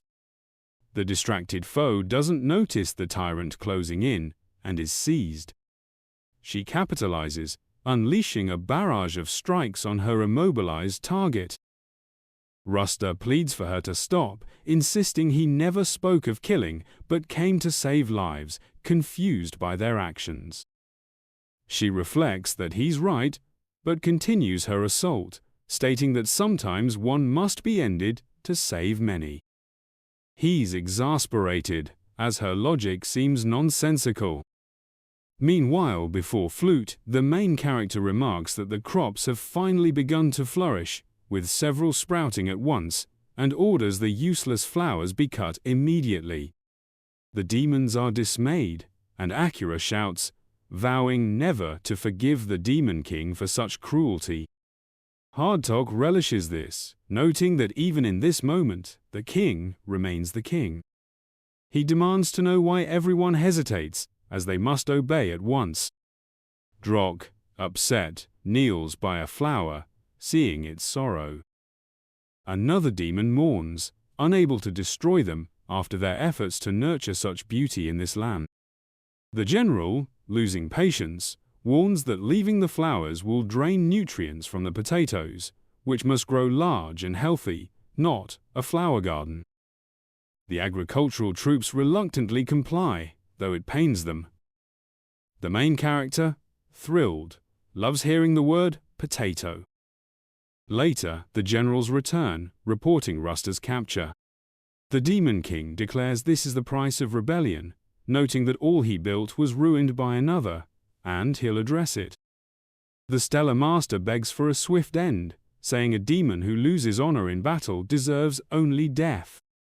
Without delay, the main character unleashes his power, scorching the demonic master, who laughs, claiming he felt nothing due to his superior armor.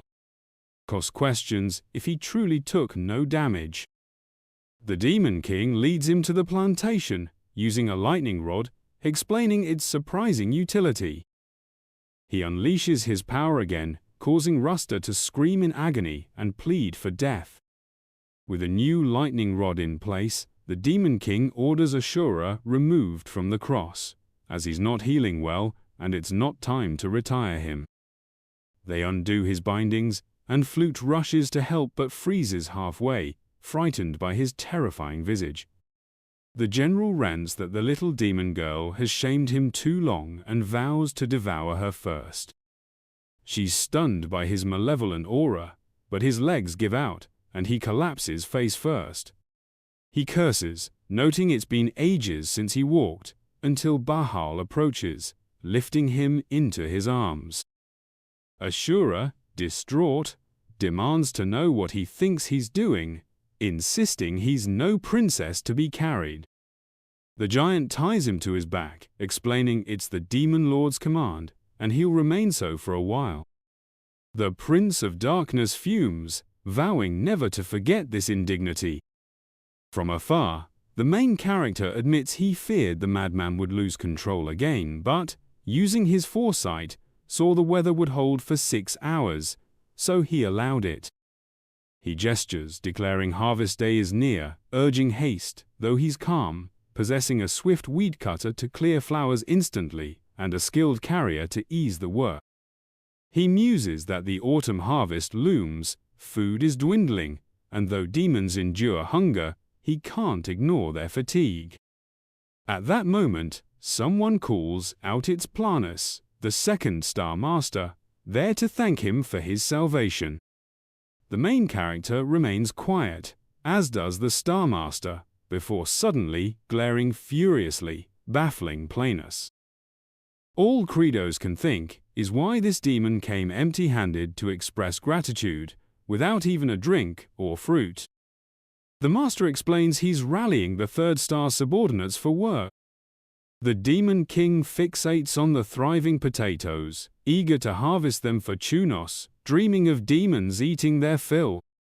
He pauses, wondering why he began this.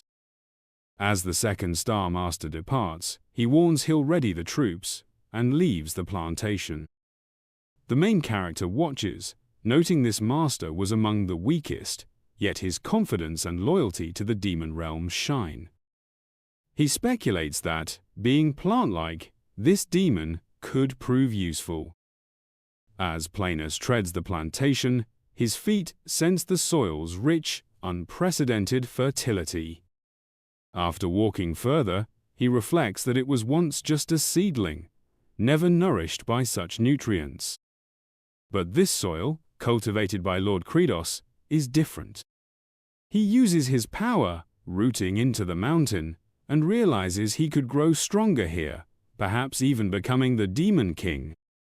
His roots spread across the land as he contemplates this. At dawn, the main character kicks off the day, shouting to the agricultural troop that it's time for demonic morning drills, and all leap into action, shouting enthusiastically. He leads the exercises, and they sync to his rhythm. He reflects that the lesser demons were initially clumsy, but have since followed his orders, showing potential. He notices this even with surprise commands, ordering a roll to the left, which the troop executes flawlessly. He then calls for a roll to the right, and they comply. He notes that farming demands stamina, and now they'll work without a leader's guidance. Suddenly, General Toronto rushes in, yelling about a catastrophe all the potato leaves have yellowed, catching the main character's attention.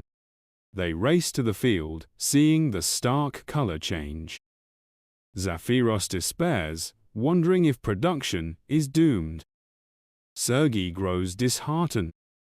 Hardtog, baffled, questions if it's due to insufficient wind or water, frustrated for hoping in what now seems futile. The brother approaches the generals, crouches by the potatoes, and pulls one out. The monl is shocked. The potatoes are pale but massive, 2 or 3 times larger than the first.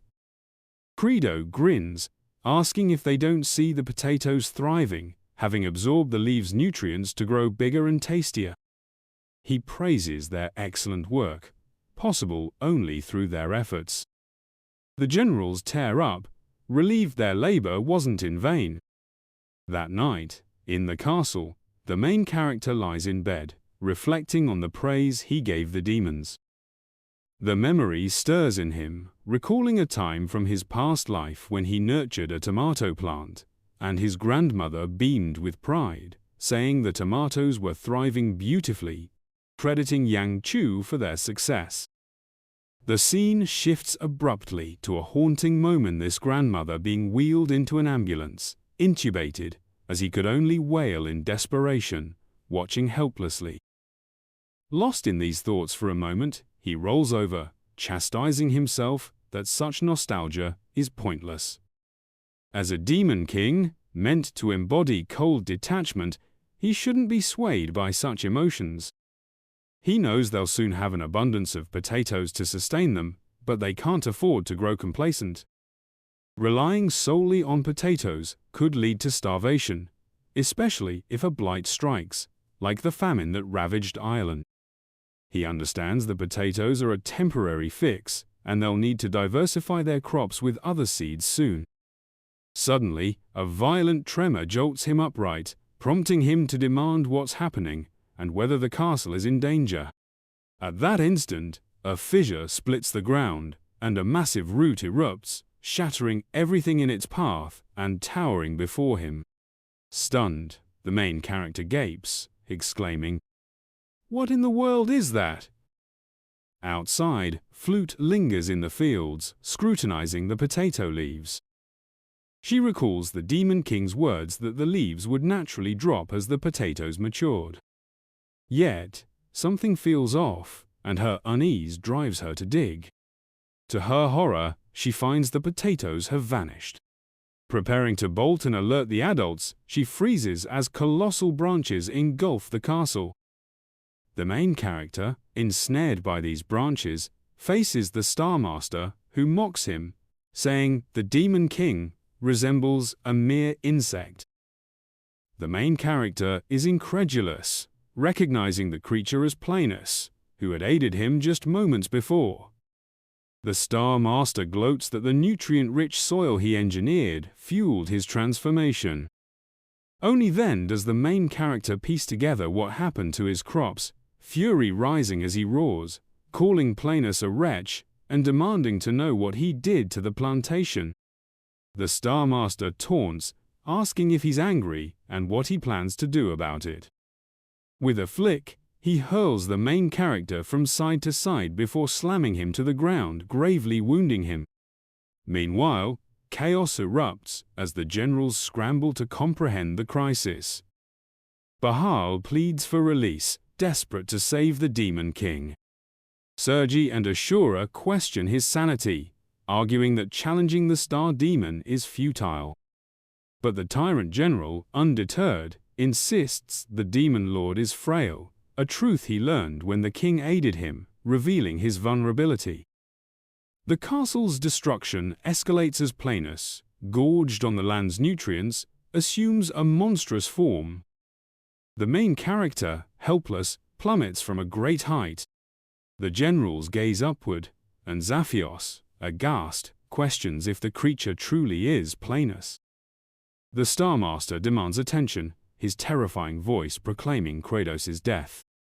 The generals, the servant, and the baby dragon are stunned, while the lower demons, especially Flute, weep in despair.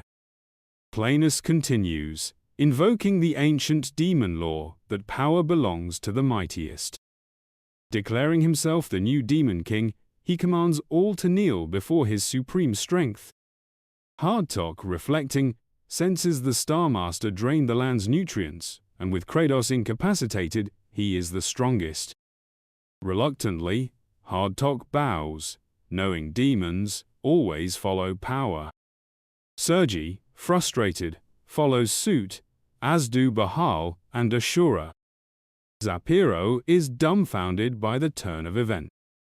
Asura presses him to show respect, and Four Eyes, seeing no alternative, also kneels. Zaphiros, overwhelmed, mourns his fallen king. Elsewhere, the main character finds himself in a different place, hearing his mother's voice from childhood, calling him to play hide-and-seek. Perplexed, he wonders if it's a dream. His mother instructs him to shut his eyes tightly as she counts to 10, after which he should seek her. The child counts, reaching 10, then calls out, searching for her. Unable to find her, he cries out in panic, begging her to appear, asking if counting to 10 again might bring her back. Kratos watches this memory with a heavy heart, his child self sobbing, pleading for his mother after finishing the count. Abruptly, a system message jolts Jangcheol awake, urging him to stir. He opens his eyes, struggling to grasp what happened and whether the message truly called his name. He questions the notification, asking where it is and if he's dead. The system urges him to move, suggesting it might save him. He considers using a glitch but realizes he's too confined to turn. Noticing his hand can move, he resolves to dig slowly, persisting through pain, determined not to surrender. Outside, Planus summons the scribe closer. Zephyrus steps forward, identifying himself as the record secretary. The Star Master orders him to document precisely, as this marks the first monumental step toward invading human lands, where they will subjugate humans and raise them as livestock for food. Hardtalk laments, feeling they've regressed to square one. Asura finds it thrilling, eager to fight and kill freely. Sergi muses that this is the demon way, and if it fills his belly, so be it. Bahal remains silent, lost in thought. The generals grapple with their irritation over the situation. Meanwhile, the main character, trapped under rubble, struggles to breathe, feeling suffocated. Planus orders the demons to arm themselves for the march. Zaphiros interjects, warning the new demon king that war is unfeasible now. The generals tense as Planus glares, displeased. The secretary explains their food supply meager, potatoes scant, sustain half the army. Planus dismisses the concern, claiming they have plenty, then seizes Flute with his branches, terrifying her and her father, who screams in anguish. Asura's attention snaps to the scene. Planus displays the girl, declaring the weak demons useless and ordering them consumed. Flute protests, screaming that times have changed, that they no longer need to eat each other, and that the king promised otherwise. Planus, unmoved, drops her from a great height. Beneath the rubble, the main character feels his heart falter, but resolves that his death would doom the demons to starvation. Opening his eyes, he uses a bloody strike on himself, shocking his body to keep going. Determined not to let the demons starve, he digs again, screaming to muster strength, slowly making progress. Outside, Planus watches as Asura catches Flute, saving her in his arms. The main character persists in his climb, struggling against exhaustion. Each time his heart falters, he uses his blood impact to jolt himself awake, but he knows he's running on fumes. Then, a realization hits, prompting him to ponder if he still has a long way to go, if he's even on the right path, and whether his efforts hold any purpose. These thoughts drag his spirits lower. Outside, the generals stand wide-eyed, watching Asura cradle the little girl. Flute, rescued, is at a loss for words, while the Stellar Master questions if Asura has lost his mind entirely. The Blood Prince stares silently until an earthquake shakes the ground, signaling the colossal demon's approach. Panic surges through him, but he brushes it off, claiming the girl is just a snack he's had his eye on for a while. Planus, unconvinced by the flimsy excuse, swings his branch, striking Acura with force. The blow sends Acura soaring past the generals, landing him unconscious on the ground. Zephyrus watches helplessly, lamenting his inability to intervene. The Stellar Master urges the group to ready for battle. Four Eyes summons courage, shouting that there's no just cause for this fight. As soon as the words leave his mouth, a branch lashes out at him, but the Tyrant General intercepts with his axe, blocking the strike and further enraging Planus. Bahal yells that the Demon King assigned a task to the secretary, questioning who'll count the potatoes if he dies. The Stellar Master demands to know if they're plotting mutiny. Hardtalk quickly denies it, stressing that mutiny is unthinkable, but insists the former Demon King Kratos's plan to focus on agriculture was far wiser. Sergi steps forward with a question, noting that Kratos offered a path where no one had to die, so why wage war when a solution already exists? Planus, losing patience with the defiance, grows furious. Anne summons Roots, bellowing that he's the strongest and everyone must bow to him. The others reject this, declaring that true strength comes from justice. The generals brace for combat, and the lower demons shout that only Kratos is the true king, warning Planus he'll pay for ruining the plantation. Roots surge toward the demons, but Hardtalk counters with a mist barrier, shielding the agricultural troop. Bahal grabs Sergi, tossing her skyward, giving her the chance to slice through the attacking branches. She glares at Master Estelar, vowing to start by tearing out his eye. He laughs, effortlessly blocking her strike and capturing the generals with ease. He declares they're headed to the canopy for daring to challenge the new Demon King, boasting that he's 1,000 times greater than the feeble Kratos. As he attacks the troops, he mocks the former king as a weakling who died without resistance, questioning what made him so special when he seemed utterly unremarkable. Preparing a final blow against Zephyros, who's trying to protect Flute, he's interrupted by the MC's voice, asking why he's crushing his self-esteem. The MC appears, fist clenched, blocking the attack aimed at his secretary. He shatters the branch in an instant. Planus is stunned to see him alive, while Flute beams with relief. The system announces that the MC has unlocked a new ability at Death's Edge, with concentrated nutrition activated. 10 minutes earlier, he was barely able to keep his eyes open, overwhelmed by fatigue. He recalled his grandmother's words. She asked what he'd said, and he replied that he was exhausted, questioning why he should keep living in such a harsh, cruel world. After a pause, she likened them to seeds. He glanced aside as she explained that all living things are seeds, struggling through the earth to sprout, and when one seed grows, it strengthens others. Eventually, they bloom into beautiful trees or flowers. He shouted that it was nonsense, demanding to know why his kind father died working and why his mother abandoned them, concluding he must be a rotten seed or it's all meaningless. In tears, he vowed to live only for himself, like his mother, until he was rich and successful. Later, he rushed to his grandmother's side as her health worsened.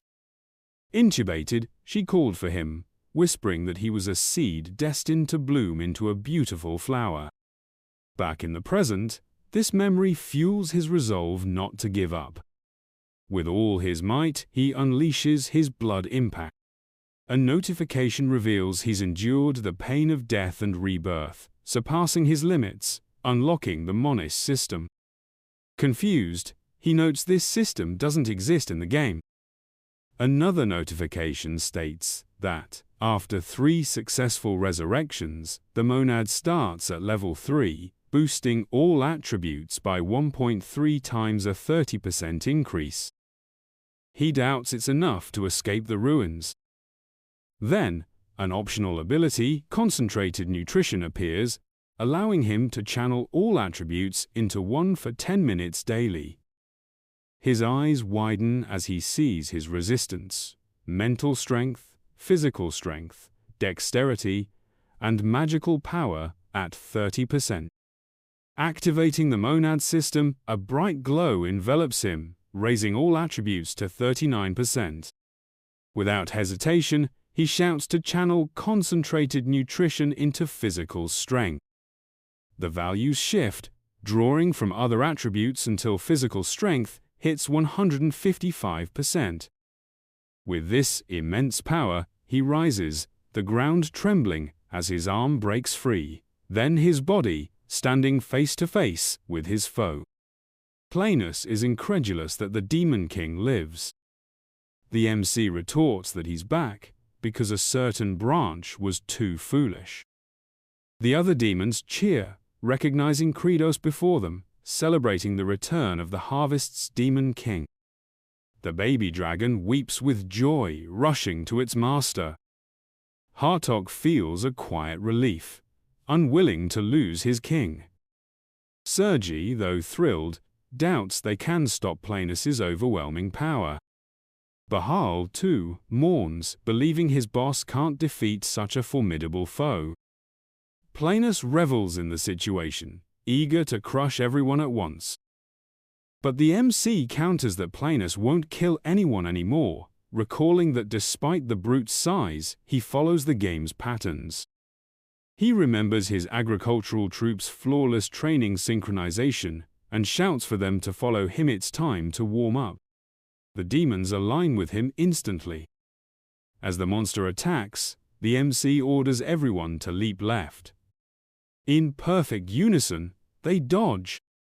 He calls for a jump right, and they comply. Next, they drop to the ground, rolling continuously, then turn back and leap backward, always in sync. Planus is baffled, unable to land a hit. Jangcheol, pleased with his team's performance, knows the enemy needs time to recover. He shouts for everyone to turn, and they do, pointing forward in a taunting gesture. The colossal tree roars with rage, conjuring massive roots from the earth. The main character grins, thrilled to see his foe slip into berserker mode. Up until now, he's played by the game's rules, but from this moment, real-world tactics will end this fight. He commands T-Bone to charge forward. The young dragon rips an entire cell from the ground, unleashing its icy breath, striking Planus's face dead on. The MC knows that even with enhanced strength, smashing wood won't cut it.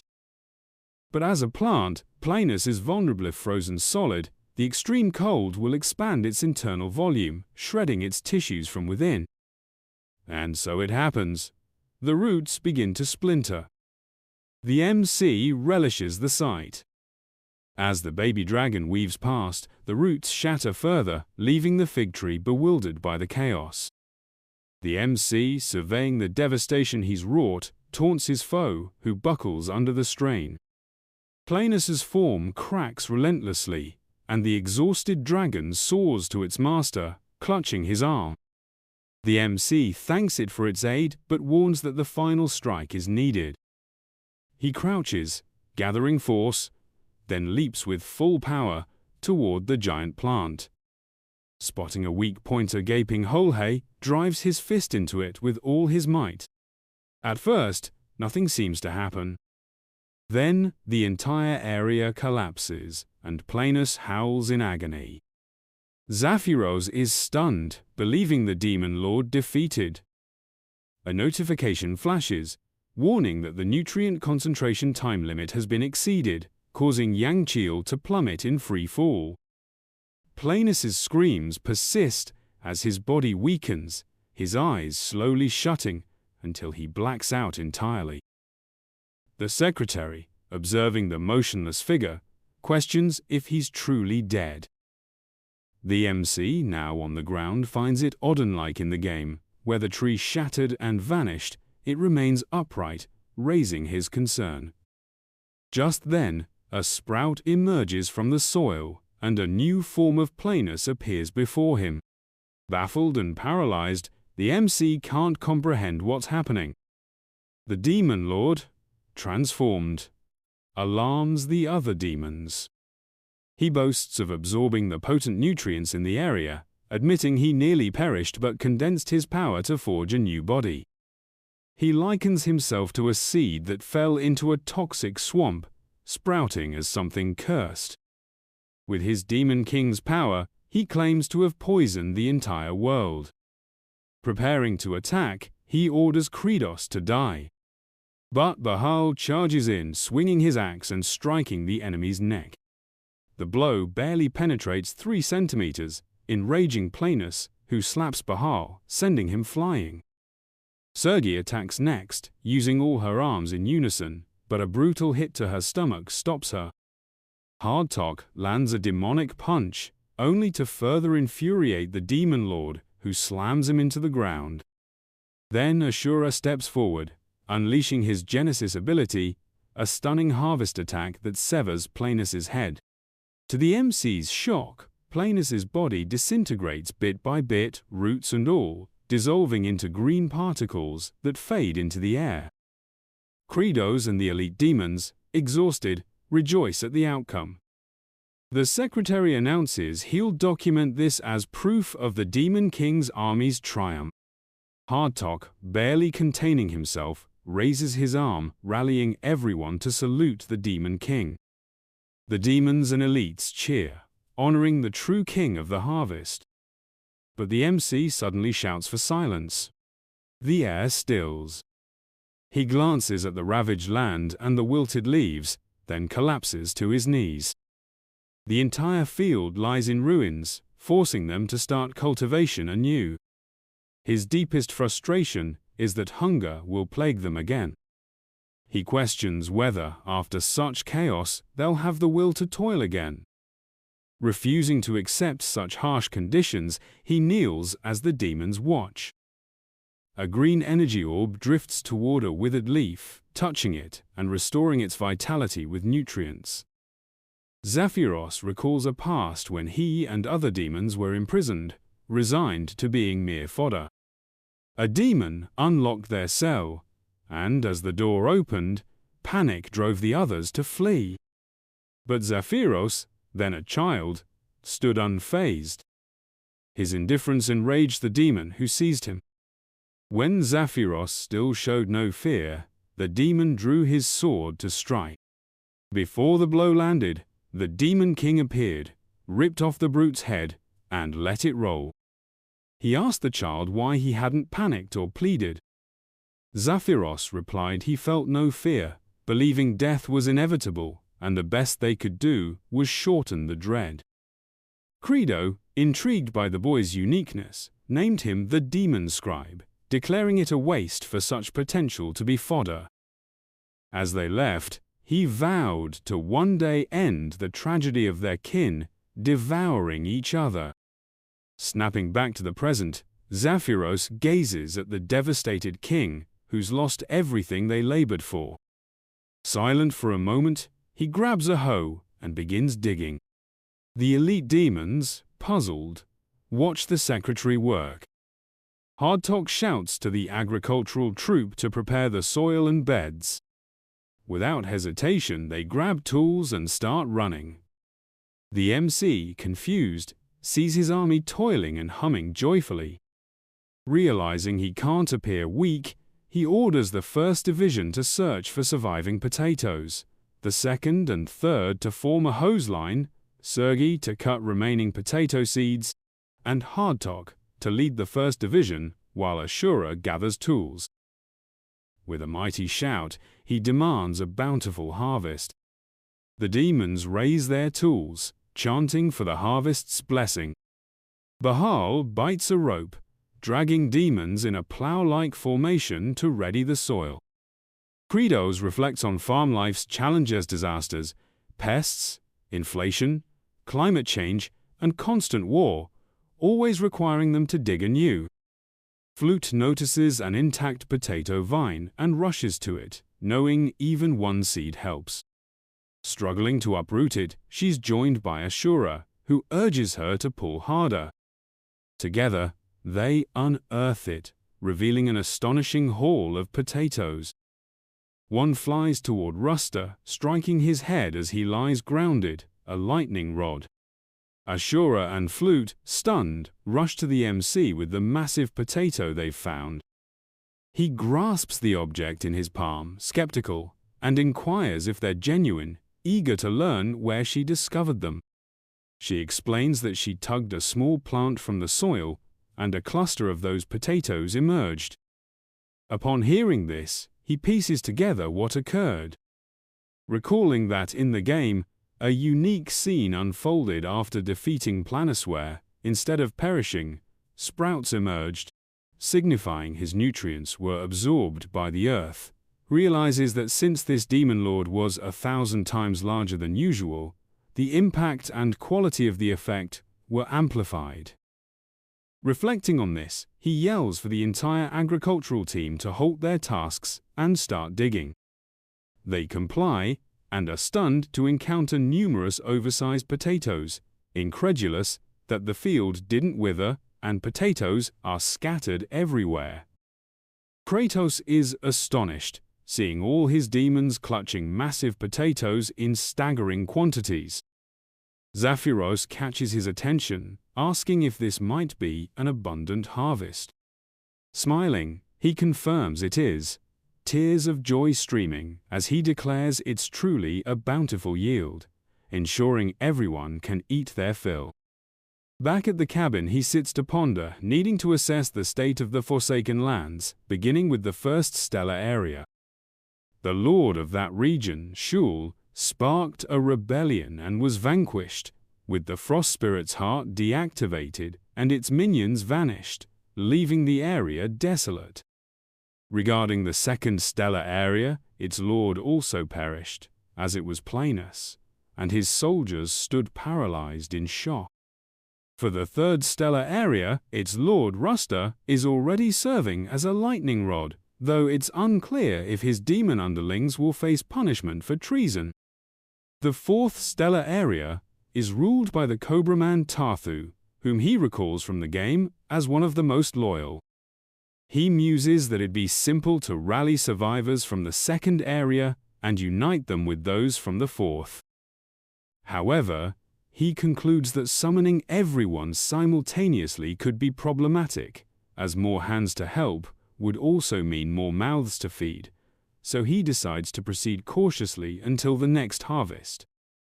At that moment, Zepyrus approaches, reporting that preparations for the giant Chunos have started as instructed. A small demonic creature enters the cabin, stating it delivered the weight orders to all regions. The MC wonders if they complied without issue and whether they can still be trusted. The creature responds that the fourth area didn't follow orders. Frustrated, he questions why they disobeyed this time. The creature, confused by the query, simply says they didn't say anything too negative. Still perplexed, the MC asks if it didn't even probe the reason for their refusal. The imp, equally baffled, admits it doesn't know who it would ask. Credo rises, enraged, shouting at the wretched lizard, demanding to know why the lord of the fourth area defied him. Panicking, the creature explains that when it visited, only a few servants remained, and the place was otherwise empty.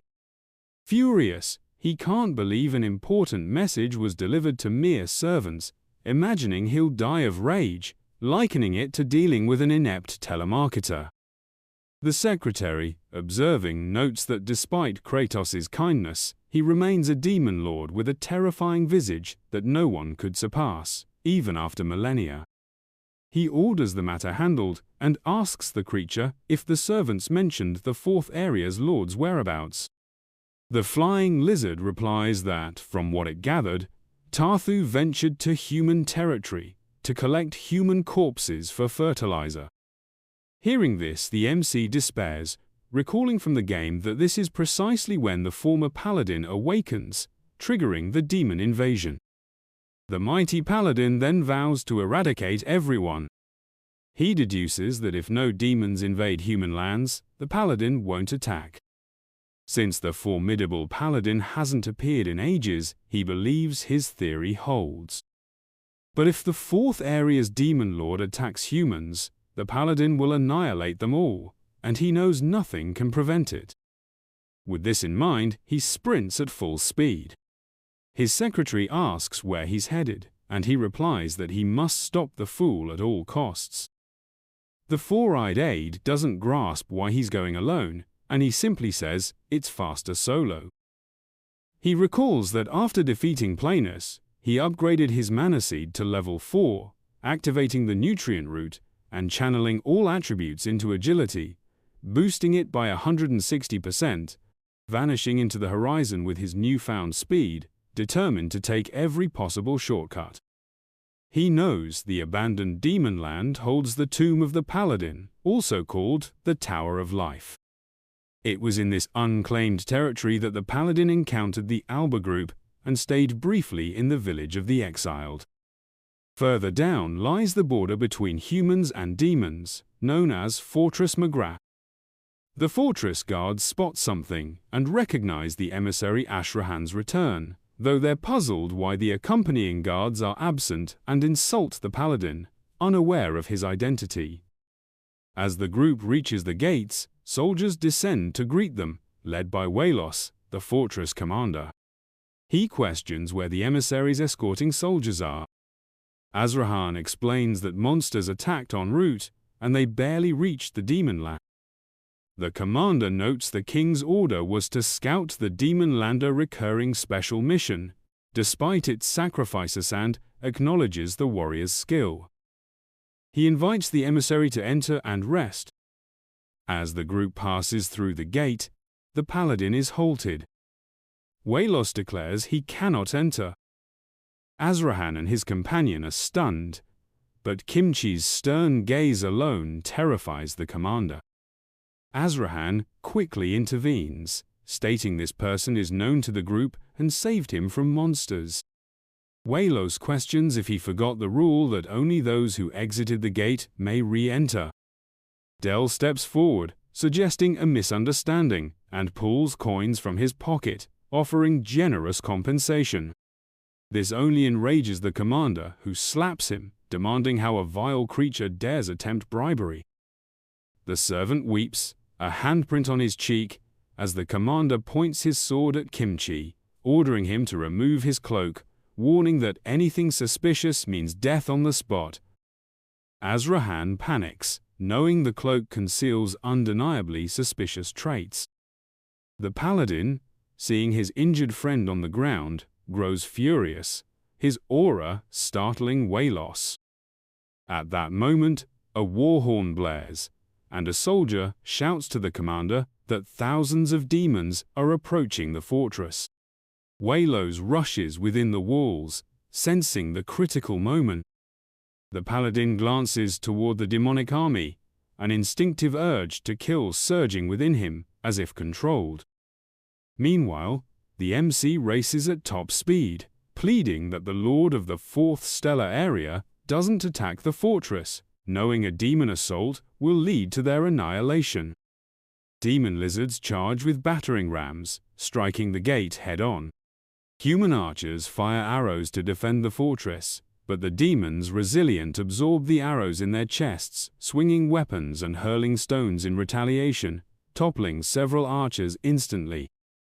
The massive army presses onward toward the stronghold, relentlessly attempting to breach the gate at any cost.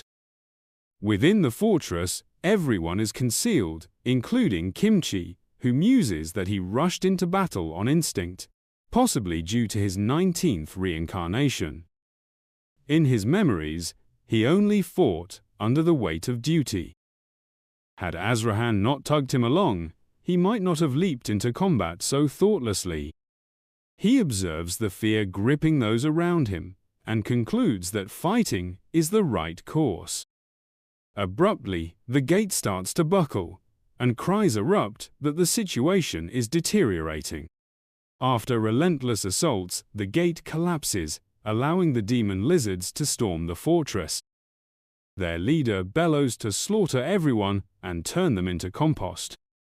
Simultaneously, the human army's commander orders the destruction of the rear bridge, declaring that even in death, they must prevent any demon from returning to the continent. The soldiers march to carry out the command, demolishing the bridge entirely to block the demon's path. Dial, overhearing the bridge's explosion, panics, realizing they're trapped and doomed. He laments, confessing his sadness at never having married. Azrahan pauses briefly and tells his friend not to despair, joking that even if he survived, marriage was unlikely. Dole, annoyed by the unhelpful remark, snaps that in his next life he'll be a noble and make Azrahan toil until he collapses. The ground beneath them quakes, plunging everyone into desperation as a demon lizard smashes through a wall, intensifying the panic. The beast extends its claw, seizing a young girl who wails frantically, calling for her mother, who can only scream in response. The emissary dashes forward to intervene. Witnessing this, Kimchi annihilates the demon with a single strike, leaving Dio stunned and bewildered by the sudden act. Azrahan, wasting no time, leaps to catch the girl before she hits the ground. Meanwhile, the paladin charges into the city's heart, confronting the demonic army's leader head-on. Thu, startled, notices a figure dressed as a maid standing before him. He pauses, inwardly admitting his confusion at the bizarre scene. Kimchi declares he has no desire to fight and urges them to abandon the fortress. Thu scoffs, questioning if this is a jest, someone in a foolish costume issuing commands, and asks what happens if they refuse. The paladin inhales deeply, warning that refusal means death for all. Instantly, the demon lizard lunges, but before the blow lands, Kimchi shuts his eyes, concluding that fighting is his only option.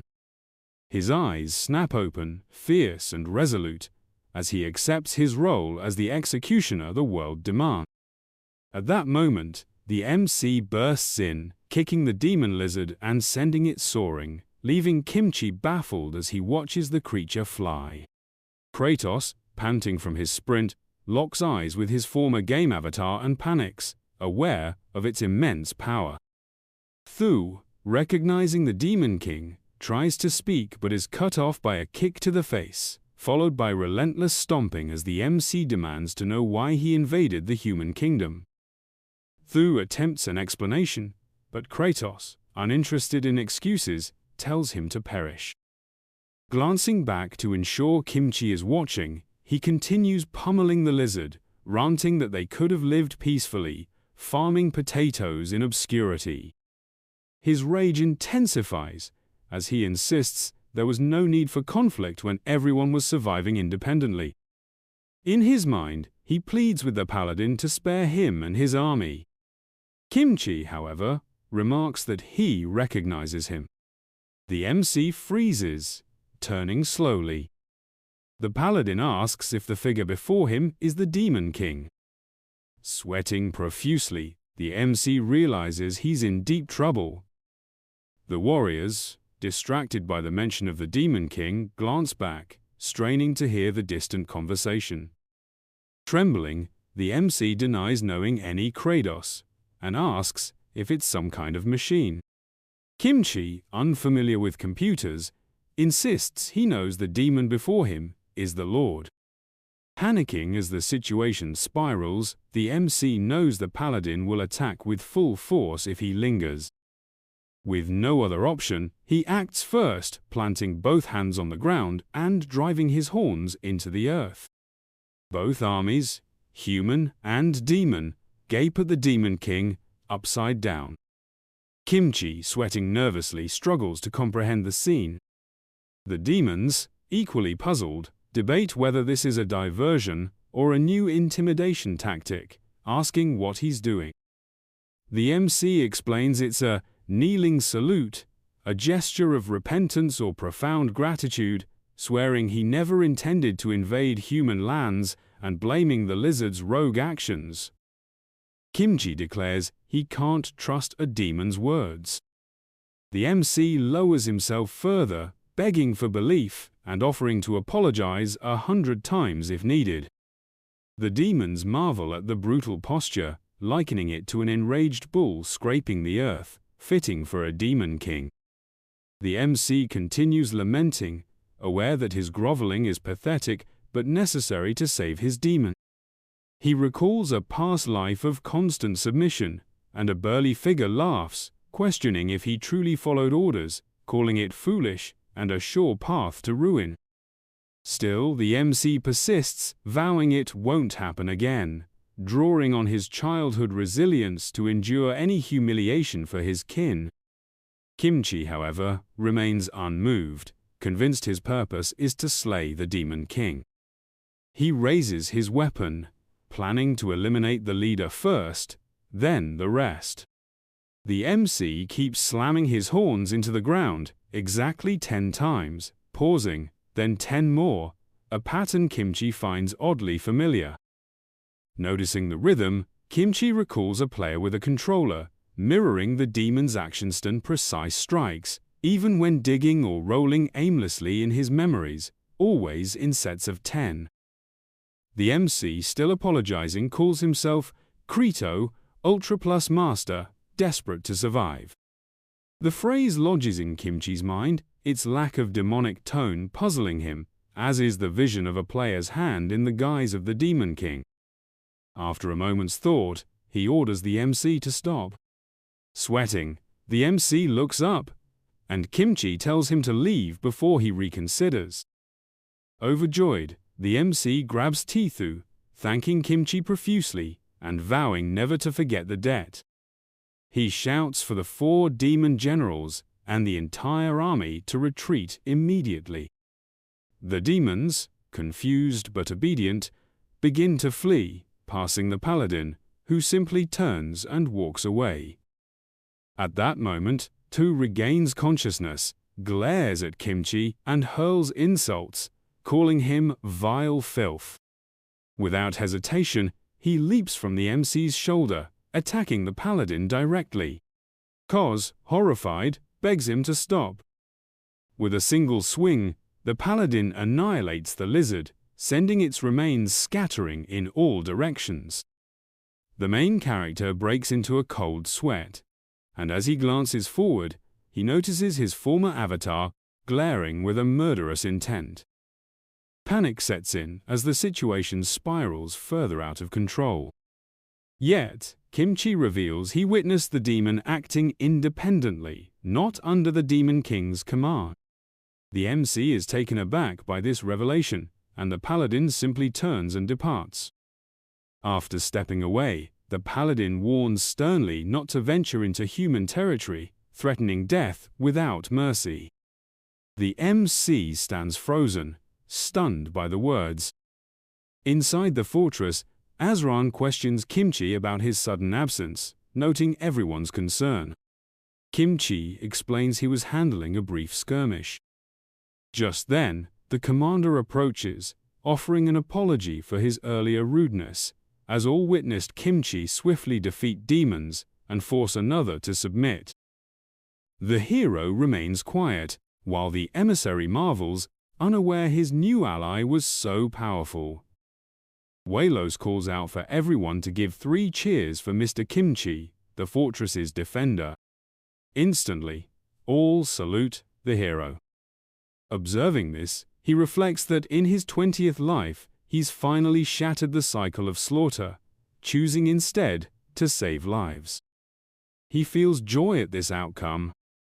But as he turns, his cloak parts, revealing his attire, shocking everyone who sees his unusual clothing. Meanwhile, in the desert, people from the 4th star region are present. The MC races alongside the army, irritated that hunting numerous demons has slowed him down. Without hesitation, he shouts for all to behave, warning against further invasions of the human realm, or all will perish. They respond that they only acted on Lord Tarthu's orders.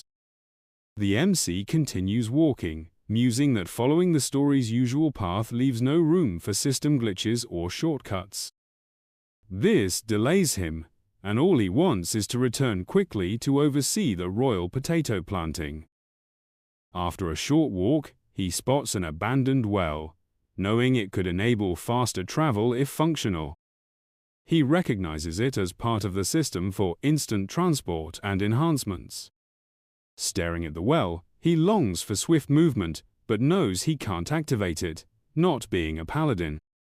Suddenly, a bright glow appears before him, a notification stating that his encounter with the paladin unlocked a new game system. Teleportation through abandoned wells is now available. Before he can process this, he's pulled into a whirlwind, spiraling into the well. The system announces that all posts he's visited since arriving in this world are now active, and asks which he'd like to travel to. He recalls a post beneath the castle, but isn't sure if Planus's attack damaged it. The system confirms the well is intact, and he's relieved, as it's his desired destination. The notification declares he'll be teleported to the Demon Lord's castle basement, and all he can do is yell as he's sucked in. Meanwhile, Asura is sifting through rubble with flute. A sudden glow from the ground startles her, and she's horrified to see the MC's ghastly face rising from the earth, shattering everything around. Paralyzed by fear, she faints. Asura glances over, spotting the Demon King looking ill before a young girl. The MC, overwhelmed by the teleportation, begins to vomit. The general panics, leaping onto Flute to shield her from the mess. Credos feels the nausea has wrecked his insides. From what he recalls of the game, teleportation was seamless. Meanwhile, Flute bolts in panic upon seeing Asura drenched in vomit. The MC thinks that if vomiting is the only cost of teleportation, it's worth it, and he resolves to mass-produce the royal big potato. Back at the warehouse, he meets the secretary and expresses amazement at their haul. Safari notes that, beyond this, Hartok has finished cleaning with the mist. The MC pauses, eyeing the large potatoes, then picks one up, sensing something off. Examining it, he grows frustrated, declaring the stock worthless. He climbs the potato pile, inspecting each one. The secretary, confused, asks if something's wrong with the potatoes.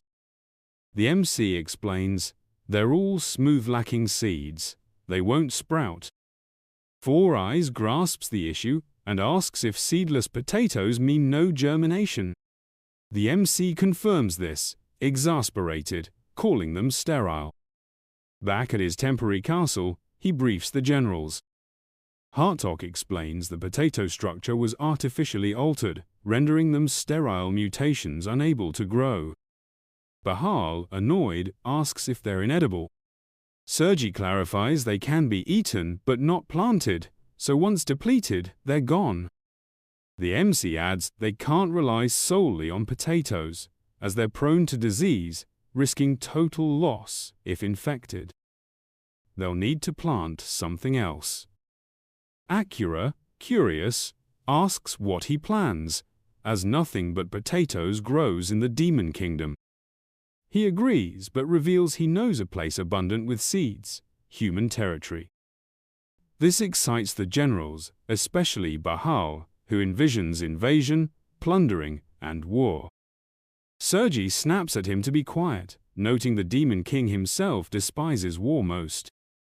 The MC stays silent briefly, then orders Aphiros to start producing giant tunos and assist Hart in commanding the agricultural unit. With his fearsome face, he declares he, Bahal, and Asura will sell tunos in human lands to buy seeds. He hopes to avoid kimchi there to prevent trouble, already forming a plan. The secretary objects, saying selling in the human world is unwise. The MC asks why, and the secretary explains Demon's monstrous appearances pointing to Asura's inhuman skin tone and fierce expression would stand out. Humans would instantly recognize them as demons and attack. Sergi grabs his arm, offended by the words. The secretary insists he's being logical, not dishonest. Asura, enraged by the insults, says he's also being rational by not killing him on the spot. Bahal interrupts, claiming Zyros is right since everyone but himself looks odd. Asura retorts that Bahal epitomizes the demon archetype most. Hartok demands silence, insisting he's the only normal one, with a knight's bearing. Asura laughs, asking if he means his corpse-like frame and zombie-like age. A heated argument erupts, with everyone trading insults. The MC watches, noting the general's deep insecurities about their appearances. He halts them and, with his ghastly face, decides a joke might ease the tension, saying they should stop bickering because they're all so hideous it's painful. The generals fall into gloom, and Kratos thinks the joke worked, as they quiet down. He then summons Zaphiros, asking if he still has the item from Seru's castle invasion. Zaphiros confirms, referring to items found in a secret passage, revealing strange blue creatures that puzzle the generals. With a sly grin, the MC explains it's a metamorphosis, elixir consuming it transforms them into non-demonic forms. He concludes they'll use it to disguise as humans and enter their world. They are taken aback by the news, but Sergi is visibly annoyed about having to consume such a strange item. The main character cautions that they have no choice but to eat it, as there's no alternative. Without hesitation, Bahal grabs one, pops it into his mouth, and chews boldly in front of the group to prove his courage.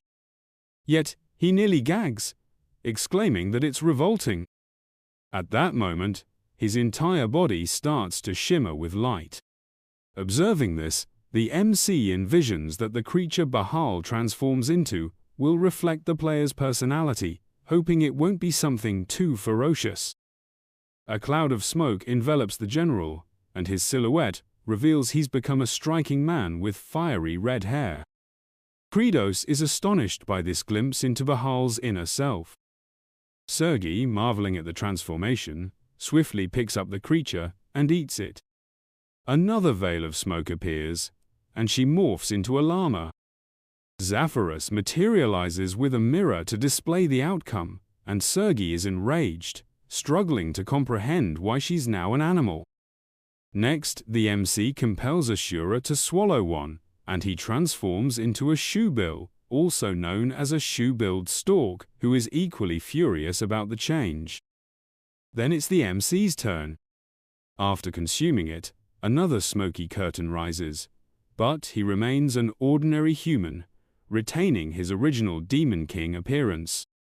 He gazes into the mirror, feeling a bit odd and uncertain if he looks decent. Glancing at the two animals, he declares it's time to embark on the seed expedition. They set off, each with their assigned roles. Suddenly, the MC notices something, and his system alerts him that while the metamorphosis effect is active, he cannot access support from the happy points. He's frustrated by this limitation but recalls that in the game, taking damage or using abilities would revert him to his original form, so he must proceed cautiously. They use an abandoned well to instantly reach the human world, and he's pleased since holding hands is enough to bring everyone along. Upon arrival, everyone immediately vomits, and Credos, looking forward, ponders how they'll bypass the wall ahead. He reflects that the greatest danger would be encountering Kimchi, and assumes the paladin is heading deeper into human territory, as he was spotted there earlier. The MC hopes Kimchi has moved on, given the time that's passed since their last encounter. Trying to stay calm in his human form, he believes he won't be recognized, but he trembles at the thought of being identified, knowing it would spell disaster. As they approach, a trumpet blares again, signaling a suspicious group nearing. The guards ready themselves, questioning if they're demons. Upon inspecting the MC's group, they remark that they're just unusually unattractive humans. The group approaches the commander and pauses in silence. Wala assumes they're from the exiles' village and orders them to turn back, as they lack permission to pass the gates.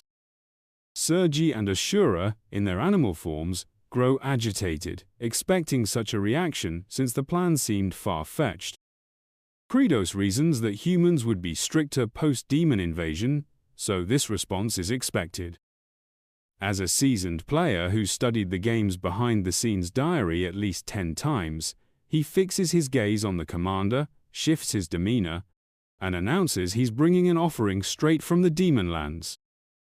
This piques Waylos's curiosity, and the MC feels confident, aware that the human king is eager to learn about the demon realm and even sent an emissary to explore it. The commander inquires if the offerings are the animals behind him.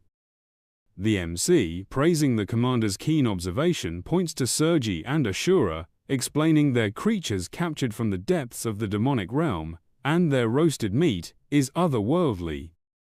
The two are outraged, confused by the MC's words.